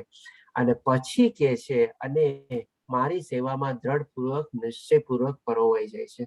પછી છે ને આ માણસની જિંદગીમાં બીજું કઈ રહેતું જ નથી, બસ ખાલી પોતાનો સ્વધર્મ અને ખાલી ભક્તિ, બસ. અને આ જ રીતેમાં પરોવાઈ જાય છે. કારણ કે હવે તો એને બધી કે ભૌતિક દુનિયાના ઈચ્છા, મોહ ને બધાથી કોઈ મતલબ જ નથી ને. તો આ શ્લોક છે ને બહુ જ સરસ શ્લોક છે. આપણે જો સમજીએ ને આપણે ડિટેલમાં, તો એટલું સરસ આપણને વિશ્લેષણ આપણી લાઈફનું છે ને થઈ જાય કે ચાલો અત્યાર સુધી જે કાંઈ પણ થયું, હોઈ શકે મારા પાપ કર્મ બધા નષ્ટ થઈ ગયા છે, મેં બધું ભોગવી લીધું એ પ્રમાણે. આ રીતે આપણે એને કનેક્ટ કરીએ અને ઇમ્પ્લિમેન્ટ કરવાની કોશિશ કરીએ તો આપણને બહુ સરસ મજાનું સોલ્યુશન મળી શકે છે આપણી લાઈફ માટેનું આગળની. હવે આપણે જોઈએ 29મા શ્લોકમાં. આ રીતે મેં આપણે કીધું હતું કે પુણ્યશાળી વર્ડને પાર્ક કરી રાખજો. આપણે એને સરસ રીતે ડિટેલમાં લઈશું. તો પાછળના 2 શ્લોકમાં આપણે એને પાર્ટમાં લીધે કવર કર્યું અને ડિટેલમાં સમજ્યા આપણે કે પુણ્યશાળી વર્ડ ભગવાન સુકામી ત્યાં વર્ડ વાપરે છે, જે 4 ભક્તો મારે પૂજા કરે છે એના માટે પુણ્યશાળી વર્ડ વાપરે છે. કારણ કે કંઈક ને કંઈક એવા પુણ્ય કર્યા છે જેથી કરીને આપણને આ મનુષ્ય જન્મ મળ્યો છે, અને કંઈક ને કંઈક એવા પાપ કર્મ કર્યા છે જેથી આપણને આ મનુષ્ય જન્મ મળ્યો છે. અને અત્યાર સુધી જો આપણે ભોગવી રહ્યા છીએ તો સમજવાનું આપણા પાપ કર્મો હજી નષ્ટ નથી થયા. અને જે દિવસે આપણને આ ગતિ મળશે ત્યારે સમજી લેવાનું આપણા પાપ કર્મો બી નષ્ટ થઈ ગયા છે, અને હવે આપણે સરસ મજાની ભગવાનની ભક્તિમાં લાગી જવાનું છે. એક આપણને અંતસ્ફૂર્ણા થશે, અંદરથી એક આપણને સિગ્નલ મળશે, એ ટાઈપનું આપણને થશે. તો હવે આપણે 29મા શ્લોકમાં કહીએ છીએ, જે બુદ્ધિશાળી મનુષ્યો જરા તથા મરણમાંથી મુક્ત થવા પ્રયત્નશીલ રહે છે, તેઓ મારી ભક્તિનો આશ્રય ગ્રહણ કરે છે. હવે તો ડેફિનેટલી આવી ટાઈપનું જો આપણને સિગ્નલ મળી ગયું, ભક્તિ કર્યા છે બીજો રસ્તો શું છે? જન્મ મૃત્યુ જરા વ્યાધિ જે થાય, કાલે જ મૃત્યુ આવતું હોય ને તો આજે આવે, આપણે તો રાહ જોઈને બેઠા છે, આવો ગલે લગ જાય એવી રીતે. બસ તેઓ વસ્તુત બ્રહ્મ છે, કારણ કે તેઓ દિવ્ય કર્મો વિશે પૂર્ણપણે જાણે છે. એટલે કે હવે ખાલી આધ્યાત્મિક કર્મ જ કરવાના છે, બાકી બધું પાણી બેના જેવું. તો અહીં આપણો 7મો અધ્યાય પૂરો થાય છે. મેં આપની થોડીક 5-7 મિનિટ વધારે લીધી છે. હરે કૃષ્ણ હરે કૃષ્ણ કૃષ્ણ કૃષ્ણ હરે હરે, હરે રામ હરે રામ રામ રામ હરે હરે. તો જો કોઈને હવે આગળ પ્રશ્ન હોય તો લઈ શકીએ છીએ. હરે કૃષ્ણ, જય શ્રી કૃષ્ણ. આ અધ્યાય થોડો ડિફિકલ્ટ હતો. મેં ટ્રાય કરી કે જેટલું ઈઝી થઈ શકે આપને સમજાવવાની કોશિશ કરું.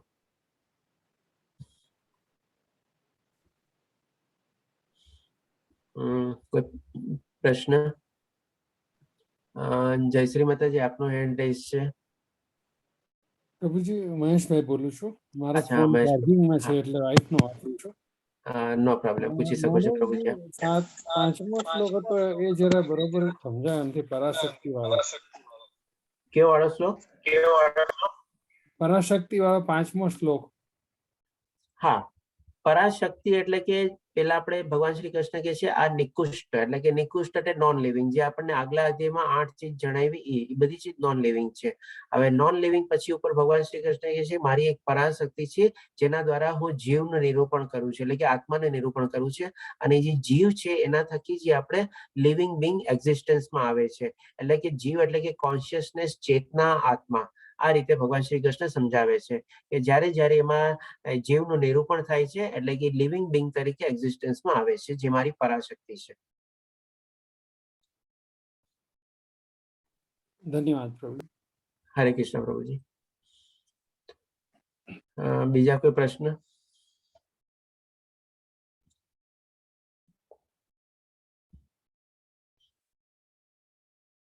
આઈ હોપ કે અધ્યાય આપ લોકોને ક્લિયર થયો હશે, કારણ કે થોડો ડિફિકલ્ટ હતો અધ્યાય. કારણ કે 7મો અધ્યાય અને 9મો અધ્યાય બી થોડો ડિફિકલ્ટ છે સમજાવવો. ના, પણ ઘણી ચોખવટ થઈ ગઈ વ્યવસ્થિત રીતે. ધન્યવાદ પ્રભુજી. પ્રભુજી, તમે કીધું કે હું સંસ્કૃત મને નથી આવડતું, તો આ બધું તમે વાંચીને જ કર્યું ખાલી? સાચું કહું તો મેં વાંચ્યું જ છે. મેં બહુ ડીપ અધ્યયન કર્યું છે બધું, પણ સંસ્કૃત મેં છે ને પછી એમાં વધારે મેં ટાઈમ યુઝ નથી કર્યો. મેં તો ભાઈ એટલો ટાઈમ જો એને ઊંડું ડીપ જો ચિંતન કરવામાં વાપરીશ તો મને વધારે ફાયદો થશે. અને વાંચ્યા પછી બી છે ને મેં થોડું ઘણું બધું ચિંતન કર્યું છે. અને મેં છે ને આ બધું લગભગ તમે માનશો નહીં, ભગવદ્ ગીતા મેં લગભગ 8 થી 9 વાર વાંચેલી છે. અને જેમ મેં તમને કીધું ને, આ બધી ચીજ મેં પ્રેક્ટિકલી કરેલી છે કે એક એક શ્લોકને મેં એક એક રેફરન્સ રૂપે કનેક્ટ કર્યા છે કે આ શ્લોકમાં મને ત્યારે આ ચીજ નો સમજાણું, ઠીક છે અત્યારે અહીંયા રાખવું, પાછું હવે આ શ્લોકના રેફરન્સમાં બીજો કોઈ એવો શ્લોક આવે તરત એને કનેક્ટ કરું. એટલે કે એને 700 શ્લોકને મેં કમસે કમ સમજો ને 70 થી 80 વાર આખા ડિટેલમાં આપણે ચેઇન વાઇઝ બનાવેલું છે. પછી જ એને મેં એના ઉપર ચિંતન કર્યું છે, ત્યારે જ એને ઘણી બધી ચીજ ઊંડી રીતે ક્લિયર થઈ છે એમાં. વાહ, બહુ સરસ. પ્રભુજી તો કેટલા વખતથી કરો છો? સાચું કહું તો મેં નાનપણમાં પહેલી વાર ગીતા જયારે વાંચી ને ત્યારે લગભગ હું 8 વર્ષનો હતો. અને ત્યારે મને ખાલી મમ્મીએ કીધું એટલે મેં ભગવદ ગીતા ખાલી વાંચવા પૂરતી વાંચી લીધી. બાકી મને સાચું કહું તો એમાંથી એક અક્ષર નહોતો સમજાણો. પણ અમે લોકો પહેલેથી ગુજરાતી સ્કૂલમાં ભણેલા હતા અને ગુજરાતી ગીતા જ હતી ભગવદ ગીતા ઘરમાં, એટલે વાંચી લીધી. પછી સાચું કહું તો મેં 8 વર્ષ પછી લગભગ મેં ફરીથી ગીતા વાંચી લગભગ 42 વર્ષે, એટલે કે લગભગ 35 વર્ષના ગેપ પછી. અને 42 વર્ષ પછી મેં કન્ટિન્યુઅસ છે ને ગીતા વાંચે જ રાખી છે. આજની મારી 50 વર્ષની ઉંમર થઈ, એમાં મેં લગભગ આ કન્ટિન્યુઅસલી આખું રિસર્ચ એનાલિસિસ જે તમે કહ્યું બધું કરેલું છે. ઓહ, તમે બહુ સરસ એક્સપ્લેન કરો છો, બહુ જ ફાઇન. એટલું તમારું છે, ખૂબ વેરી ગુડ. આજે અમે એનો લાભ મળે છે ને પણ. અને હું તો સમજુ છું કે મને ભગવાન શ્રી કૃષ્ણ જ આપે છે, એ જ મને વાંચા આપે, શબ્દો આપે, જ્ઞાન આપે છે. કારણ કે આટલું બધું ડિટેલમાં એનાલિસિસ કરવું બી ક્યારેક ક્યારેક ડિફિકલ્ટ થાય અને પાછું એને તમે પ્રગટ આટલી કરવું, બધી વાર એક્સપ્લેન કરવું. વાંચી તો ભગવાન બી તમને સપોર્ટ તો કરે જ ને. બસ ભગવાનની કૃપા છે બસ. ચેતન સાચી પ્રભુજીને જે અનુભવ થયો હશે ને, જે જગ્યાએ તકલીફ પડી હશે એ વધારે સારી રીતે એક્સપ્લેન કરી શકતા હશે, કેમ કે એને બહુ વર્ષ સુધી અધ્યયન કર્યું અધ્યયન જ છે. કર્યું છે ગીતાનું. એટલે એમને ક્યાં ક્યાં ડિફિકલ્ટી લાગી છે એ વધારે ખ્યાલ આવ્યો હશે, એટલે ખ્યાલ આવે, એક્સપ્લેન બહુ ખ્યાલ. સારી રીતે કરી શકે. જી પ્રભુજી, Very good. તમારી વાત બરાબર છે. એકચ્યુઅલી વાંચવું જ જોઈએ તમારે. આપણે ધર્મેશ પ્રભુ બી એ જ કહે છે કે તમે ભાવાર્થ સાથે આખી તમે બુક વાંચો, પહેલા પાનાથી લઈને છેલ્લે પાના સુધી, તો કઈ વંચાતી નથી અમારે. વાંચીએ તો થોડું વધારે જ્ઞાન આવે, તમારે ખ્યાલ આવે એમ. અને વાંચ્યા પછી બી છે ને માતાજી થોડું ઘણું આપણે ચિંતન કરીએ ને, એ આપણને બહુ ફાયદાકારક થાય છે. કારણ કે સાચું કહું તો ચિંતન મેં કેવી રીતે કર્યું છે એ પણ તમને પ્રેક્ટિકલી આજે કહું. મેં માની લો આખા દિવસમાં 4 થી 5 શ્લોક વાંચ્યા. વાંચી લીધા પછી હવે જેમ કે માની લો હું ઓફિસ જવા માટે નીકળી ગયો, તો ઓફિસ જવા માટે માની લો હું વોક કરીને જતો હતો. વોક કરતી વખતે છે ને બધું આ કન્ટિન્યુઅસલી મનમાં ને માઇન્ડમાં જોઉં કે ભાઈ આ વાંચ્યું, આમ થયું, તો ઓલા શ્લોકમાં આમ કેમ હતું, આમાં કેમ આમ થયું, આમાં કેમ આમ થયું, એમ કરીને પછી કનેક્ટ કરું ને બધું એનાલિસિસ કરતો રહું. અને જ્યારે બી ફ્રી ટાઈમ મળે ત્યારે એ ચીજ કરતો, બીજું કઈ મનમાં ચાલતું જ ન હોય મારે. એક જાતનું ધ્યેય જ હતું ને કે તમારે મારે આમાં જવું છે ડીપમાં, એટલે થઈ જ જાય પછી. હા, બહુ સરસ પ્રભુજી. ધન્યવાદ માતાજી. હું આ શ્લોકો વાંચું છું પણ એમ જાણે વાંચવા ખાતર વાંચી જઉં છું એવું થાય છે. એકચ્યુઅલી મારે અંદર ડીપમાં જવું જોઈએ કે પછી એનું મીનિંગ શું કે આ તે બધું, પણ હજી એટલો બધો ટાઈમ નથી મળતો ને થોડું તકલીફ થાય છે પછી. આપણને છે ને પ્લસ પાછું થોડું ઘણું છે ને આપણે એક એક શ્લોકને બધાને આપણી લાઈફ સાથે બી જો કનેક્ટ કરતા જઈએ ને તો બહુ જ સરસ સમજાય છે અને બહુ સરસ આપણે એનું એનાલિસિસ બી કરી શકીએ છીએ. આપણે જે થર્ડ પર્સન તરીકે વાંચીએ એની બદલે આપણે અર્જુન અને કૃષ્ણ ભગવાનની સિચ્યુએશનમાં મૂકીને સમજીએ ને તો બહુ સરસ અનુભવ થાય છે. બહુ જ અગત્યનું. ગીતાને પ્રેક્ટિસમાં મૂકવી એ જ અગત્યની વસ્તુ છે, હું માનું છું. પ્રેક્ટિસમાં મૂકવી છે ગીતાને. હા, જેટલું આચરણ કરો ને એટલો બેનિફિટ થાય છે. સાચી વાત છે પ્રભુજી. અને બહુ જગ્યાએ ઓટોમેટિકલી બ્રેક લાગે છે, ખોટું કરતા હોય અથવા તો આપણને એમ લાગે કે આ વસ્તુ બરોબર થઈ નથી રહી, આંખની દ્રષ્ટિએ જોતા હોઈએ ત્યારે તરત જ આપણને બ્રેક લાગે અથવા સમજણ પડે કે આ વસ્તુ આ વ્યક્તિ બરોબર કરી નથી રહી, એવું આપણને તરત જ આભાસ થાય, આ અભ્યાસ કર્યો હોય માટે. બરાબર છે. સાચી વાત છે પ્રભુજી. તો પ્રભુજી કેનેડા કેટલા વખતથી છો તમે? મારે 3 વર્ષ થશે. અચ્છા હમણાં આ માર્ચ મહિનામાં 3 વર્ષ કમ્પ્લીટ થશે. તમારો સન અને ત્યાં ગયો? અહીંયા પણ હું છે ને ગીતા સાથે લઈને આવ્યો હતો હા, અને બરાબર. કન્ટિન્યુઅસલી આવ્યા પછી હું ગીતા જ ફોલો કરતો હતો. અને 2019માં જયારે આપણા ઇસ્કોન નો થયો કોર્સ શરૂ, ત્યારે મેં પેલો બેચ નો કોર્સ જોઈન કર્યો હતો અને ત્યારે તો ઇંગ્લિશમાં જોઈન કર્યો હતો. પછી જયારે લેવલ 2 ને એ બધું જોઈન કર્યું ત્યારે પ્રભુજીએ કીધું કે ભાઈ અમને લોકોને વોલેન્ટિયર ને બધાની જરૂરત છે. તો મેં કીધું ભાઈ ઠીક છે, મને સેવા આપવામાં પણ ઇન્ટરેસ્ટ છે અને મને થોડો ઘણો પહેલેથી થોડું પબ્લિક સ્પીકિંગમાં ને એમાં બી ઇન્ટરેસ્ટ હતો. તો પ્રભુજીએ ત્યારે મને કીધું કે તમે આ બધાને વોટ્સઅપ ગ્રુપમાં મેસેજ કરો ને બધું કરો. મેં તો ભાઈ આ ટેકનોલોજી ચીજમાં હું થોડો વીક છું, મને આમાં ઓછું ફાવશે, પણ જો તમે મને શીખવાડવાનું કહેશો તો એ હું મને મારા માટે એકદમ ઇઝીલી લઈશ. તો પેલા તો પ્રભુજીએ વિચાર્યું, પછી એક દિવસ કિડ્સ બેચ શરૂ થવાના હતા તો ત્યારે મને સાંજના મારે ક્લાસ હતો અને સવારે મને પ્રભુજીએ કીધું કે ભાઈ તારે સાંજનો ક્લાસ લેવાનો છે, આ નવો બેચ આખો શરૂ થાય છે. મેં કીધું ચાલો કાંઈ વાંધો નહીં, લઈ લઈશ. મને તરત 2 કલાક પહેલા પ્રેઝન્ટેશન ને બધું મળ્યું અને પછી રેડી કર્યું. અને પછી 1 કે 2 બેચ મેં કિડ્સ બેચ લીધા. પછી પ્રભુજીએ કીધું કે તમે બધા એડલ્ટ્સ ના બી ક્લાસ લઈ શકો છો. અને ઇન બિટવીન આપણે આ ગુજરાતીમાં શરૂ થયું ત્યારે, એટલે અચ્છા. ગુજરાતીમાં તો પેલા બેચ થી જ છું. હા, હા. ના પણ બહુ જ તમે સરસ રીતે એક્સપ્લેન કર્યો છે, આમ ઉતરી જાય મગજમાં તમારે. કોશિશ કરું છું, બસ પ્રયત્ન કરું છું બસ. ના ના બરાબર છે, સરસ કરો છો. Very good. ચાલો બીજા કોઈ આજે Thank you. પ્રશ્ન હોય તો કાલે આપણે 8મો અધ્યાય છે અક્ષર બ્રહ્મ યોગ. કમ્પેરેટિવલી આજના અધ્યાય કરતા થોડોક ઈઝી છે, પણ આપણે સાથે રહીશું બધા તો બહુ મજા આવશે. 8મો અધ્યાય બહુ સરસ છે, જેમાં ભગવાન શ્રી કૃષ્ણ આપણને કહે છે કે મરતી વેળા બી મને જો યાદ કરી લે સારા ભાવથી અને સંપૂર્ણ રીતે તો બી મને પ્રાપ્ત કરી શકે છે. સારાંશ રૂપે છે. હરે કૃષ્ણ. સર્વ હરે ભક્તોને ફરીથી મળશું જય આપણે. શ્રી કૃષ્ણ પ્રભુ. હરે હરે કૃષ્ણ કૃષ્ણ. પ્રભુજી. હરે હરે કૃષ્ણ. પ્રભુજી